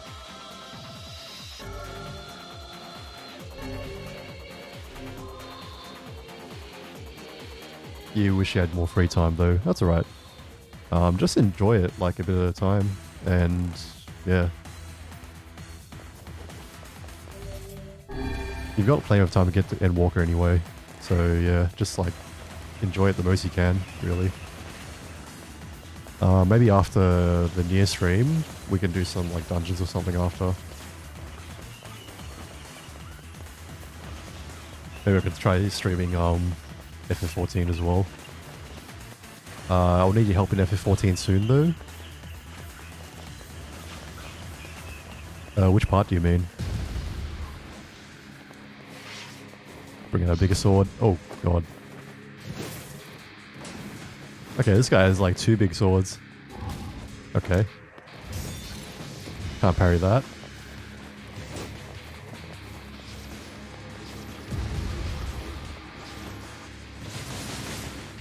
As in pre-ordering Endwalker and buying me a month sub. Yeah, okay. I can do that.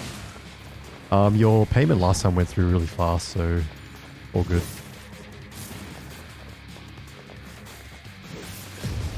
Ooh, jeez. Doesn't work for me, sadly. Yeah, that's alright.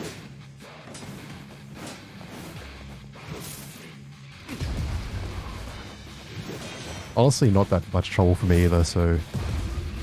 yeah.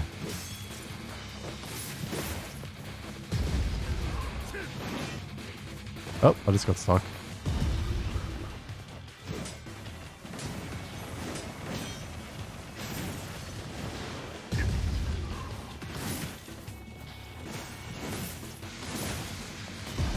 Ow. There we go. Living in a country that doesn't exist sucks. Well man, apparently I'm an actor, and my country also doesn't exist. According to a lot of people. We're all paid actors down under.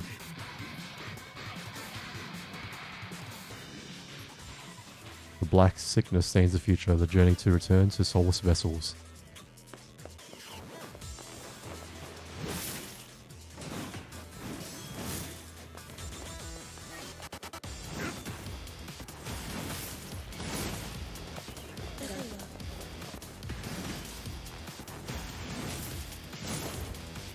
There we go.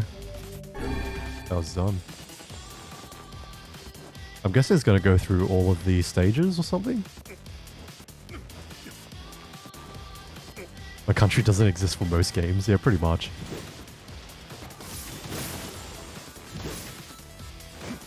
It's full of like fictional deadly animals as well. Or maybe the animals are also paid actors.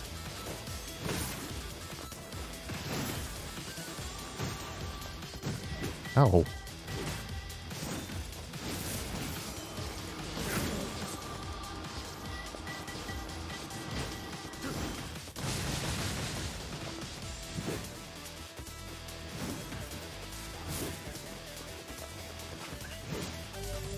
Let's heal up so I can grab those too.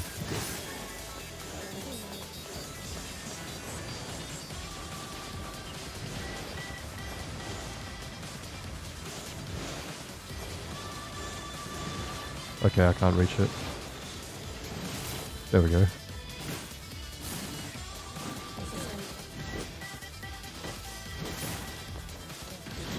There we go. Easy.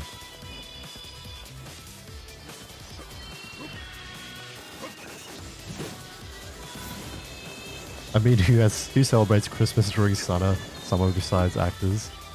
Yeah, pretty much.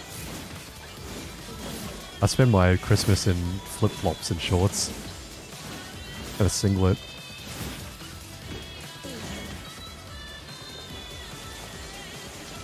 Man. I didn't have an aircon for like the longest time. That was, those were dark times. There we go.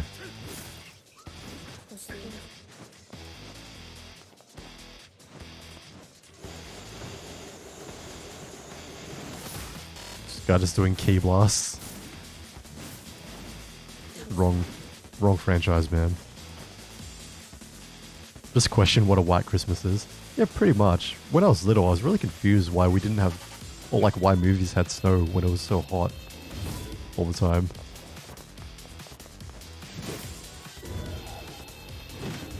Okay, 2 hits there.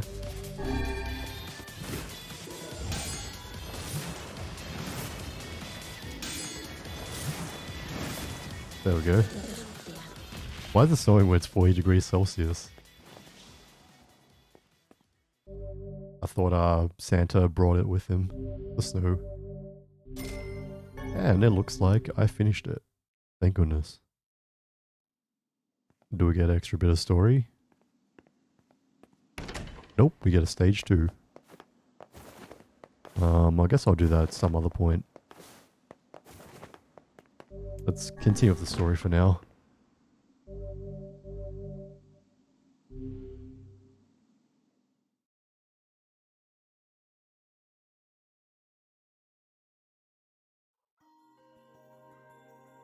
You like cold weather but not showers. Don't question your logic. どうした？何か夢を見ていたような。 This is really random, but have you ever like started a shower with cold water or ended a shower with cold water? You don't have to like take the whole shower with cold water, but just like start or finish it with cold water. ああ、わかる。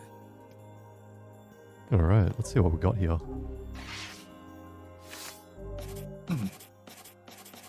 Excuse me.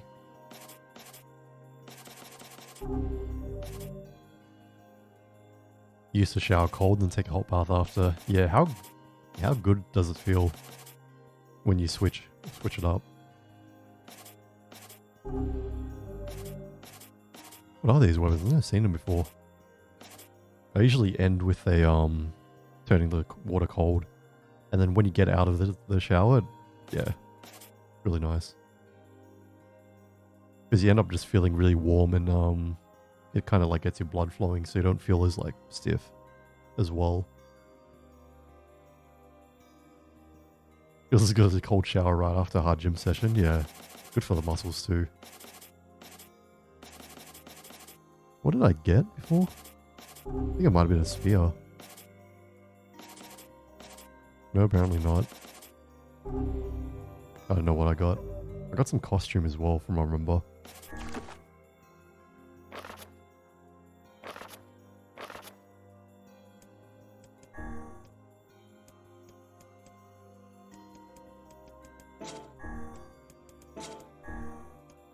Varlax? No. Moonrise? No. Beastbane? Was it Ancient Overlord? I think it was Fool's Embrace, actually. What are muscles? Don't think I have any of those since the pandemic hit us. Yeah, same here. My body's still like completely sore from the that day of the storm.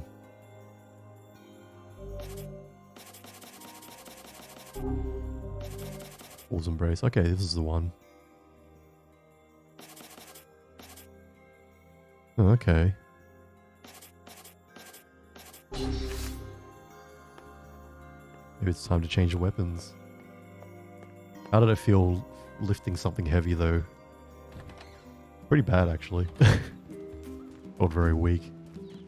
Felt like my knees were gonna give way actually. Definitely was a little bit of a wake up call. I need to exercise a lot more now.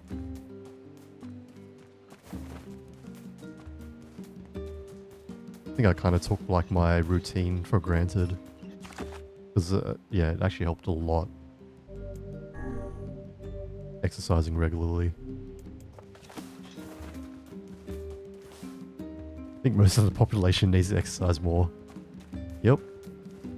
Me included right now. I think I'll start going like for runs and stuff at the very least. Ooh, very strange looking weapon. Almost like a crab claw.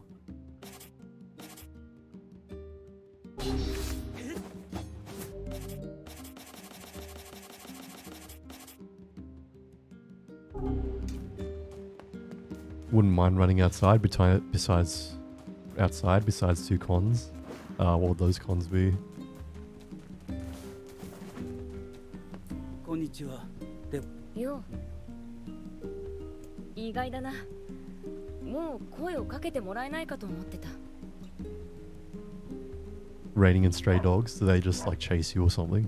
いいえ、あれは村のためだと分かっています。そうだな。じゃあ、ええ、今から会いに行きます。それと、なんだ？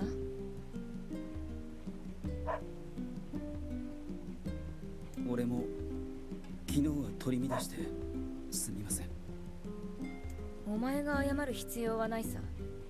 誰だって仲間を傷つけられると腹が立つ。彼女たちにもちゃんと伝えておきます。 Okay. Looks like quests. Okay, we'll see if I have to pick up the quests again. どうかした？畑のことばかりだ。それは Okay, yep. Have to. ロボット山をすまない。わか I'll just skip those because we've already done that. Looks like we'll have to pick up the quest again, and I think this route, this time, I'm gonna do all the quests. So I'll probably set up some streams to run through those, and I'll make sure to, I guess, label when I'm actually continuing the story. Because yeah, these quests are not fun. I haven't seen them on the map. Damn it. Friend visited me once and thought he'd ride his bicycle, regretted when 5 dogs were chasing him. Yeah, that doesn't sound good. Yep, fisherman. Yeah, okay. Looks like, yeah, it records the completion. That's all good. Let's continue onwards. Let's not continue onwards into there.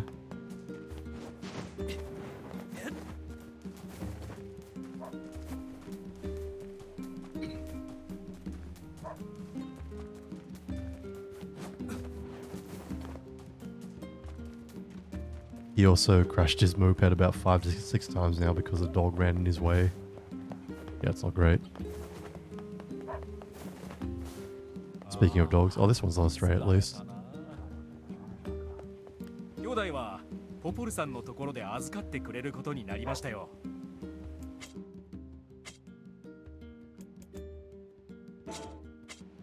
もっと買いに来てくれよ。ああ、ちょうどよかった。どう最近そこのす Picks up the water wheel. ありああ、 Oh, 疲れ good. たな。 Man, I'm bushed. Oh, you. Yeah, I'm kind of busy right now. I wasn't offering my help. 野菜がたくさん。 Okay. Nothing too interesting over here. Seals are the dogs of the sea, but I don't think they get in front of my jet ski. Yeah. いらっしゃい。 Actually, you never 同じ間 know. だとぶ Maybe they might. I guess I'll talk to あ Popola あんたか。 and see what. No, just keep continuing the story, I guess.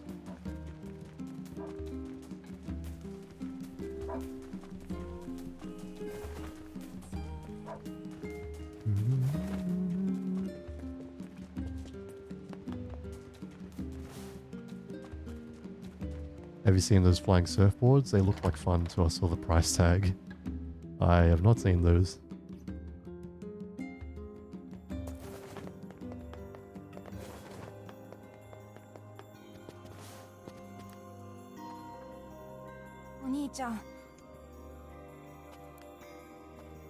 They're like 12k used. Wow, that's terrible. Oh, these. ねえねえお兄ちゃん、どうしてお父さんに会っちゃダメなの？ Okay, these are the 2 boys that their drunk father made them steal whatever. An asshole. Probably better that they're here. Unless something else comes along and proves me wrong. Oh, USD. Whoops. I read that wrong. My bad. 12k USD. Yeah, it's pricey, man. ポポルさん、昨日はごめんなさい。どうして？あなたは何も悪くないわ。でもポポルさんたちも悪くない。村のみんなのためなのに辛く当たってしまった。優しいのね。ありがとう。気にしないで。Hobbies aren't cheap the older you get, I've learned. I don't know about that. I think hobbies just get more affordable the older you get.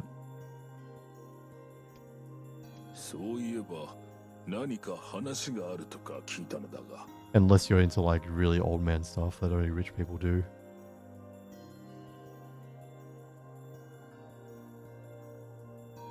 ええ。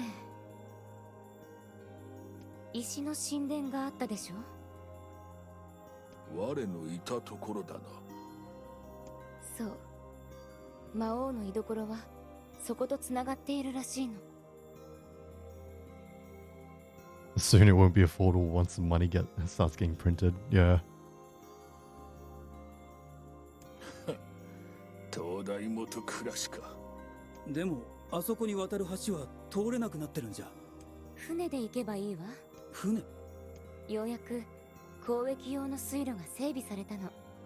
魔物からの被害もあって随分と遅くなってしまったけど。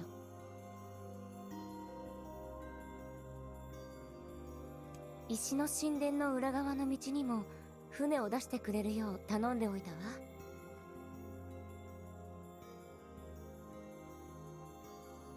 船頭さんに言えば無料で使わせてくれるはずよ。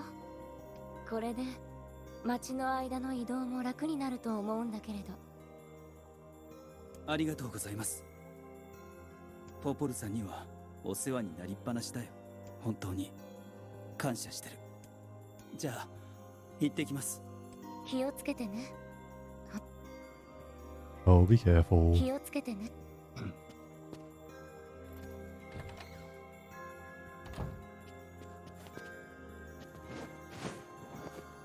Should you save MSQ for me? How about I finish up the stream at about maybe in about half an hour we can do that. Or maybe I'll end up sorry. Maybe I'll finish up the stream soon. 船着き場には門の上から行けるな。水路か。ようやく完成したのだな。これで走り回らずに済むようになるといいが。移動が早くなればそれだけ早くヨナに近づけるってことだ。遠慮なく伝わせ I てもら fear おう。 MSQ after what we went through last time. Yeah. I think we should be okay though. My warrior is almost 60 as well, so ああんたか。 pretty happy about that. ああんた。宝？それは。 Okay, this guy's asking for a treasure map again. ああ、とは言うも野原にふ。 Oh, documents, huh? Okay. I think Devolish should have more quests here as well. Yep, and that's the father. ガキってのは。 You better think about your actions. どの仕事を紹介しようか。海岸の町の住人。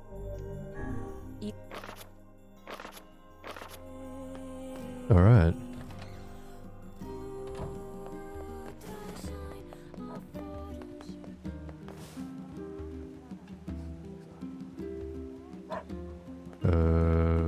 Okay, let's go to the ferry.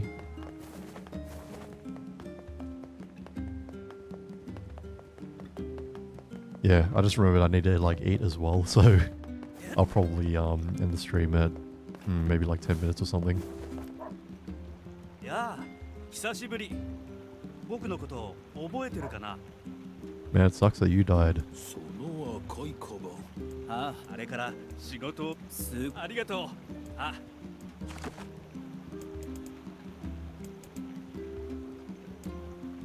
Will I get some ramen? I'm not sure at this point.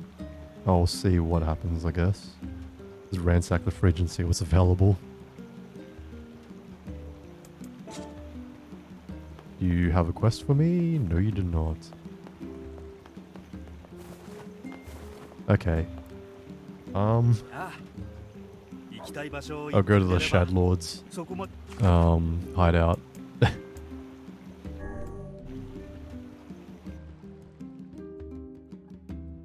Then maybe I'll finish up the stream there. この洞窟の先に石の神殿があるよ。そしてその行くぞ。 Let us make haste.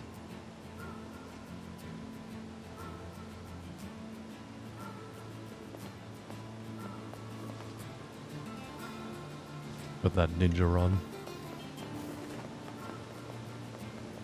You remind me I need to stock up my fridge tomorrow. Nice.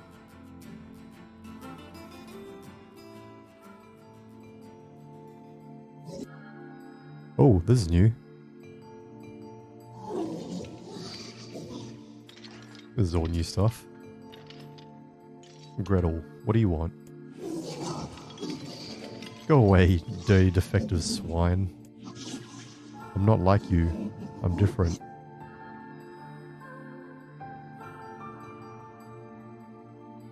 Okay, I guess this is the new stuff we get.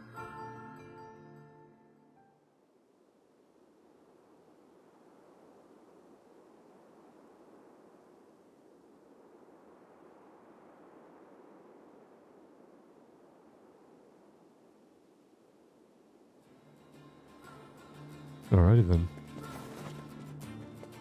Let's keep going.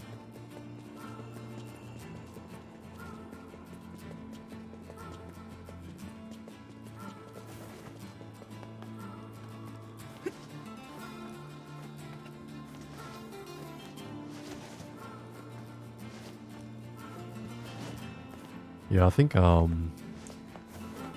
start the stream for longer now. But or at least tonight, I might have an early night.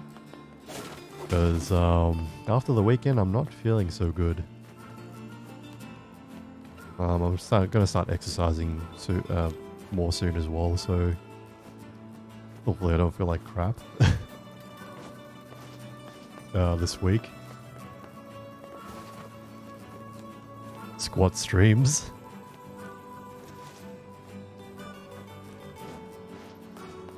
If only.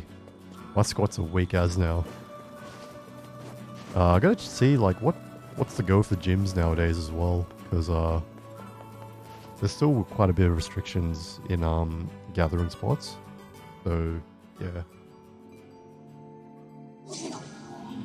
Gretel, you again? Stop bothering me. Grimwald Weiss has been taken away. Hansel is dead. No reason for me to exist anymore. My life is over. Just leave me alone. Oh. What?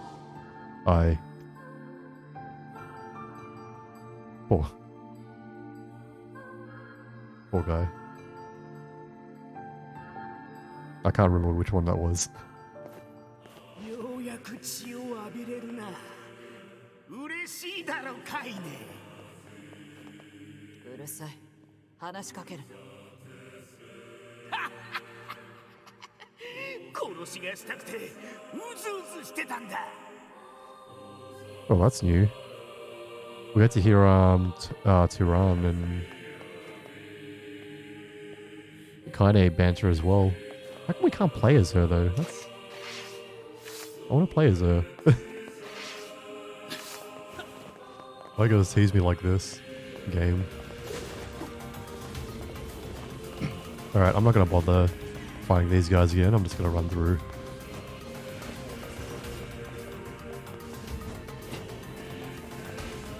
Did you see the posts on the SAT gym page? Some gyms allow people, but no machines that require spotter are allowed to be used. Okay, damn. So like, yeah, no bench presses and stuff. I don't know what's gonna be like here though. Guess I'll have a look into it tomorrow.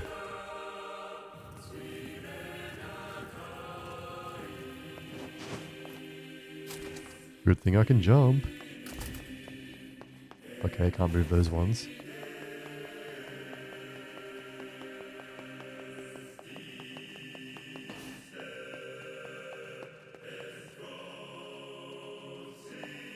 Okay, I don't remember this at all. Oh, down here like this. Over here. Pull this down.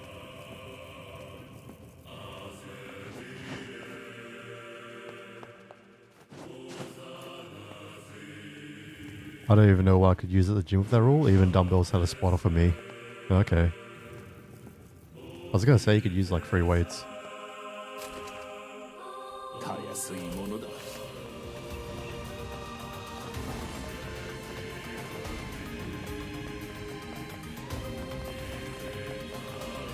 Can I get up here? No, I cannot.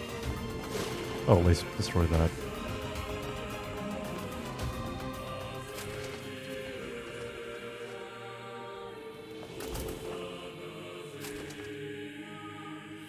Or chest press and such. I still had a friend just spot me to check my form. That's good.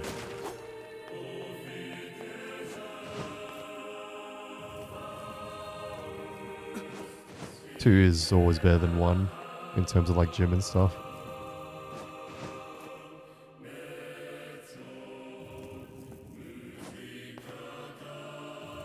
Let's move you out of the way.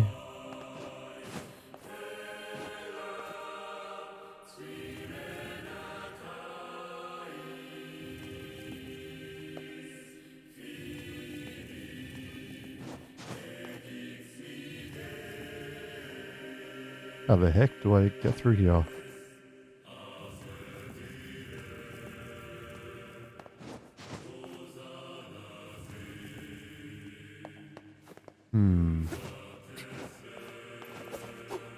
Okay, there was a shade there, but I guess it's gone now. Aren't treadmills really close to each other, or is that only here? Yeah, they are usually really close to each other. Not just over there.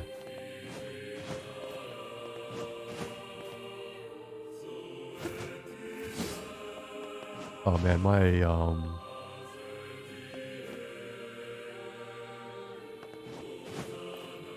my puzzle solving skills have gotten really bad.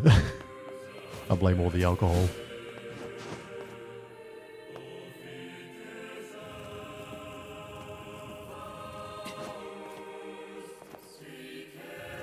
Does that like go over here and then what happens here?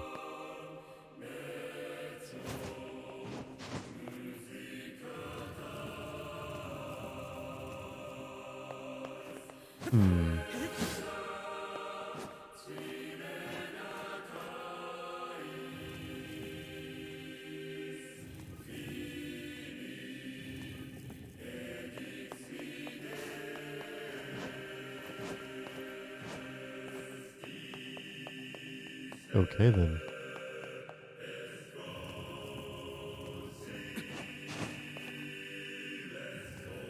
Oh, I could... My god. I could actually push it further. I did not even know that. There we go. And... I guess this can just go over here.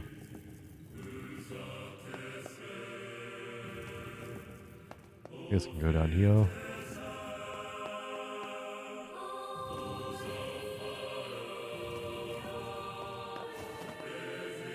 Move this across. Probably didn't have to move it to the right, but I just want to make it look neat. Like such. No, don't go back. Please let go. There we go. One more? No.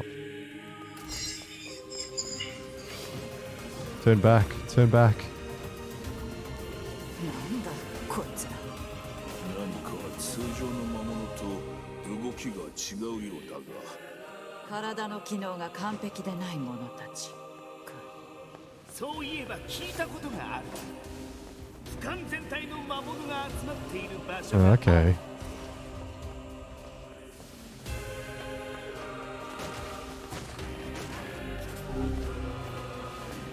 Getting a little bit more lore and story through this banter as well. That's very nice. I like that.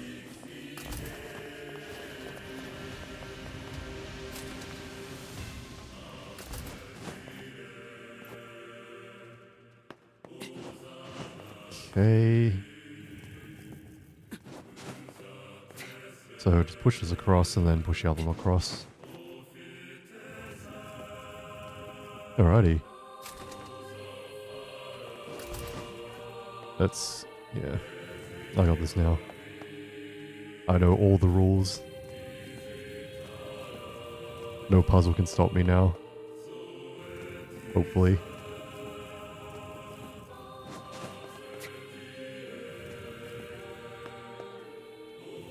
Do you like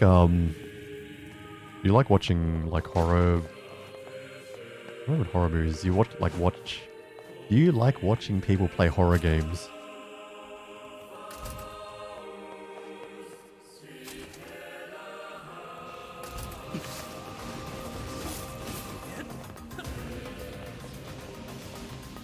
Okay then. I guess I have to clear this room first.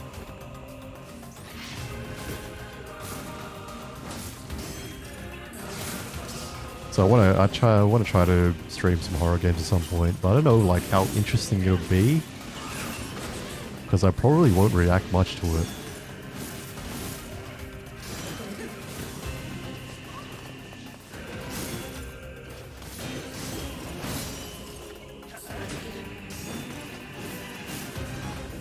Watch me say that, I get jump scared by everything.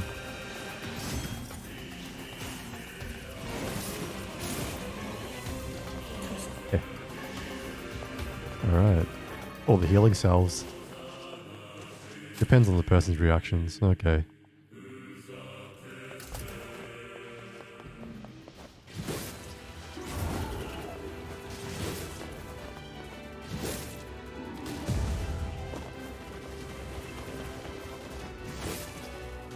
Okay, that guy was really weak. Gonna drop anything? No, apparently not.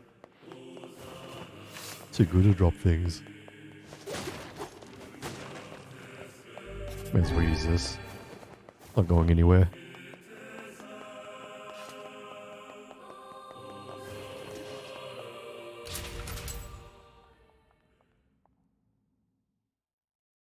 Alright, I guess when we get to the key. Oh, when we grab the key, or like at least the outline of the key or whatever, I'll probably end the stream there. Gretel, I've treated you all poorly. I mocked you, betrayed you, all because you went Gestalt before the change was complete. I mocked you, betrayed you, all because you went Gestalt before the change was complete. Okay.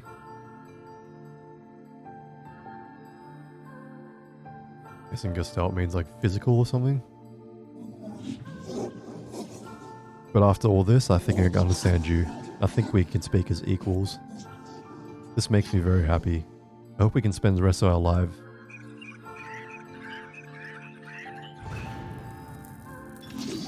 What was that?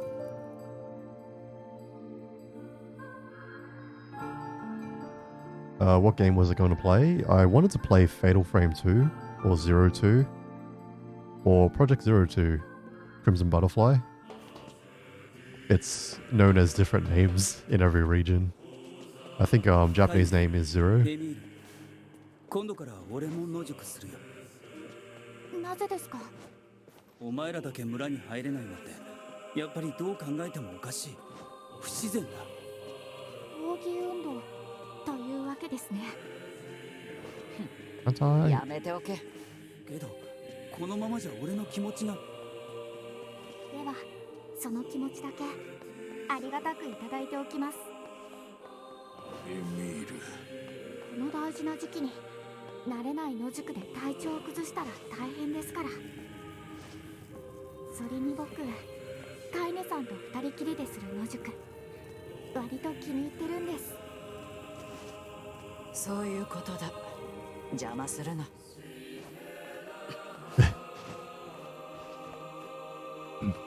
Yeah, so it's called Zero in Japan.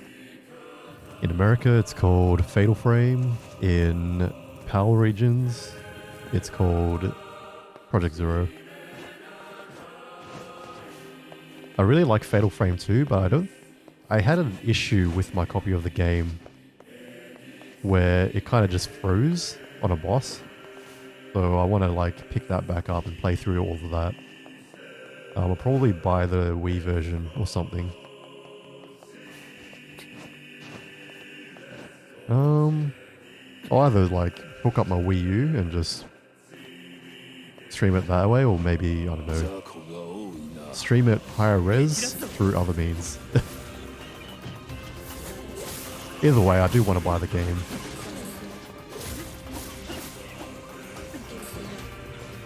Pretty miffed about like way back when the Wii U came out, like all the Wii games dropped in price heaps, and I saw it locally for like $9, and I was like, oh, it's really cheap, it's gonna be here for a while.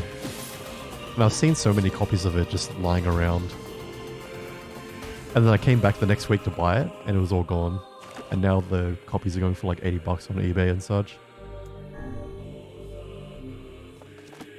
Never hesitate when you want to buy something and you see a good deal on it. But yeah, that's like one game I really want to play. But I'll work through all of the games on my list first on Twitch. Mute time.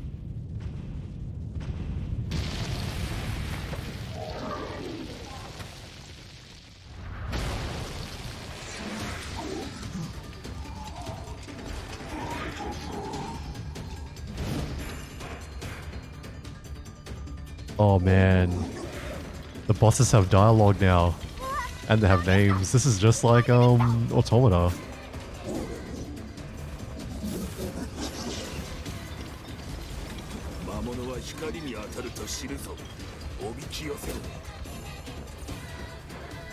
Maybe I could be the voice of the shades.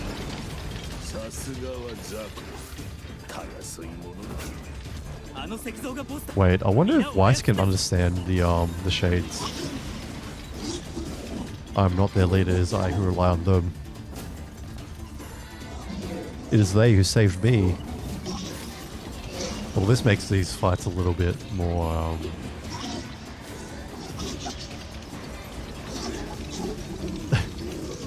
little bit more difficult.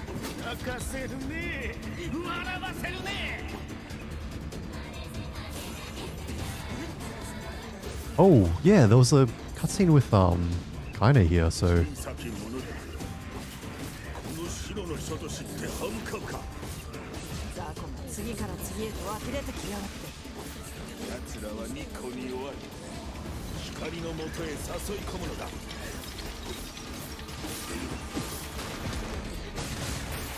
alright. Yeah, I guess we're going to see a lot more soon.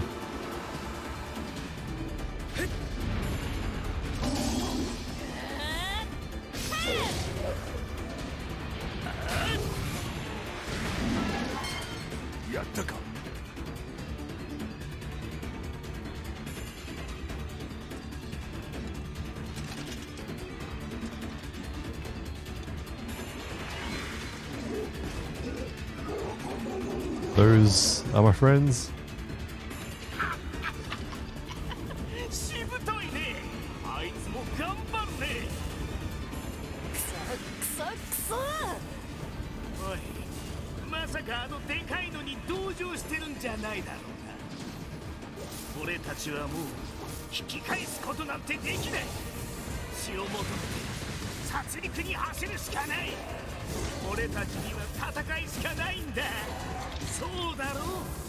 Okay, so it seems like Kaine can understand them as well. That's kind of sad.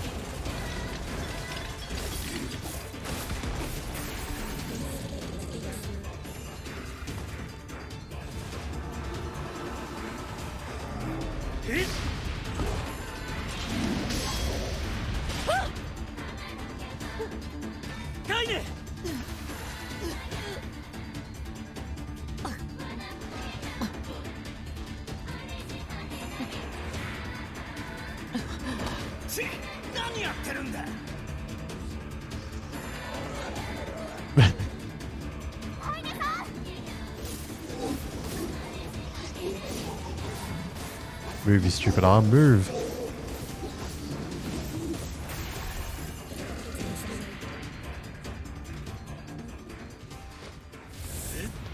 Oh man. I can't wait to see that wolf boss again.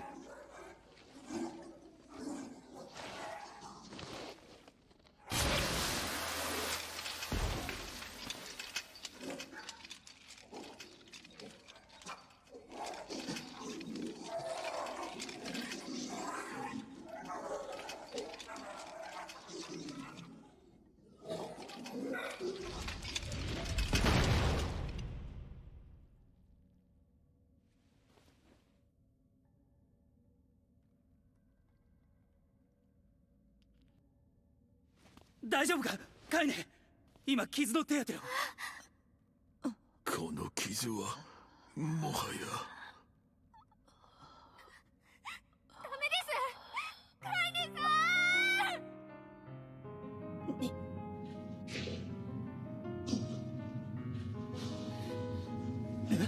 ん。なんだこれは。カイネ、お前も終わりだよ。カイネさんカイネさん。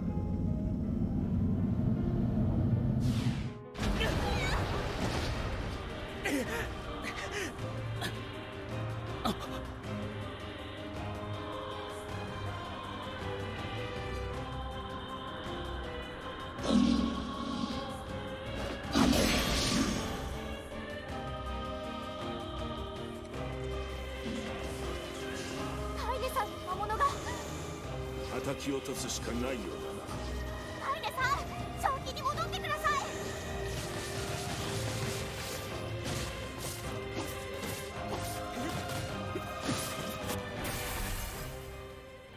That was too hard.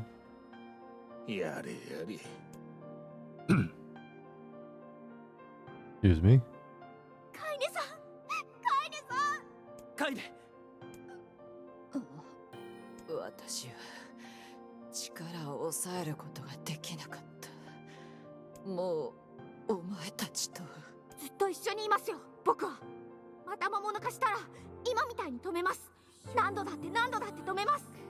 何度だってカイネさんに戻ってきてもらいます。僕カイネさんがいるから野宿も本当に楽しかったんです。カイネさんが褒めてくれるからこんな姿でも生きていられるんです。僕本当はとても弱いけどカイネさんといれば強くなれるんです。頼ってばかりの僕だけどカイネさんの仲間なんです。勝手に去らないでください。泣くなエミール。ありがとう。もう大丈夫だ。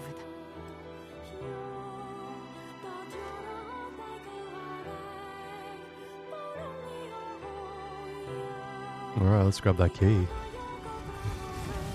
あそこは。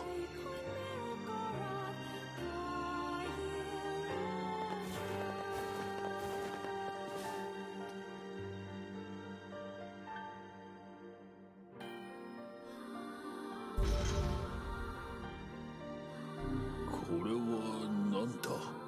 さあ読めないな。使えぬやつだ。ポポルにでも聞いてみろ。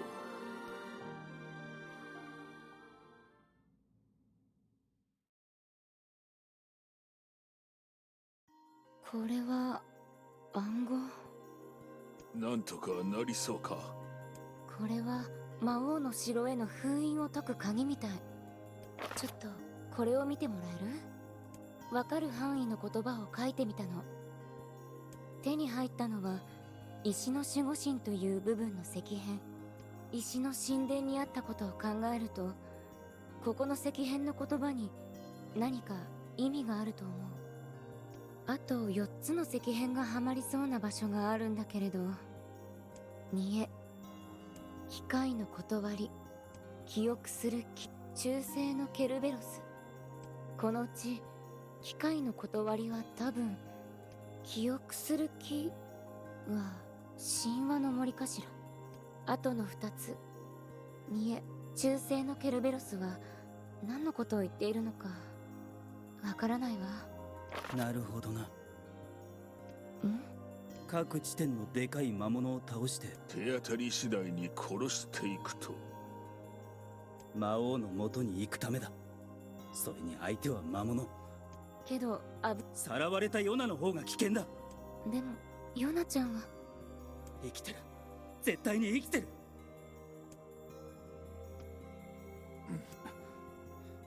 とりあえずロボット山と神話の森に行ってみます。 Well, at the very least, we can skip through the Forest of Myth because we've already done that, so I won't have to read that again. That's one good thing about New Game Plus, I guess. 分かった。おあんま大事にり無理を。しないでね。 Don't push yourself カイ too ネ hard. さんとエミール君のことなんだけど、本当は町の人も感謝しているの。ただ態度や主張をすぐに変えられる人は少ないわ。少し時間をちょうだい。私も努力してみるから。はい。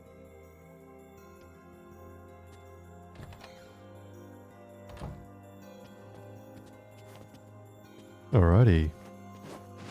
I guess now that we've set the story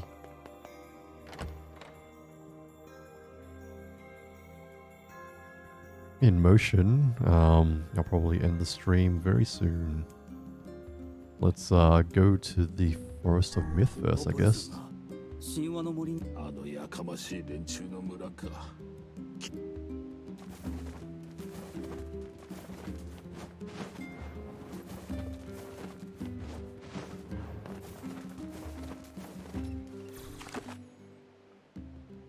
Alright, I'm just gonna save there. It should be okay.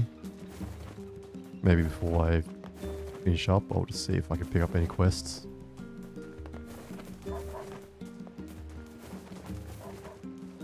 Actually, I think before the next stream as well, I'll just go through all the side quests. Here we go. The one that I missed last time because I went too far in the story. I'll pick that up first. I'll just remember to work through that at some point. ああ、まあ、実妻埋め合 Yes, I will. 僕もそしていやどんそうだかよ。 Red bag. Pretty 綺 flowers. 麗でも女妻もリンゴが I guess expensive どう jewels. かな。そういえば新秘密ありが Oh, we'll get you your gift. 赤い宝石 We'll get her your gift 仮面の町の変なもの屋が取り扱っているかもしれんな。行ってみよう。 before you cock it.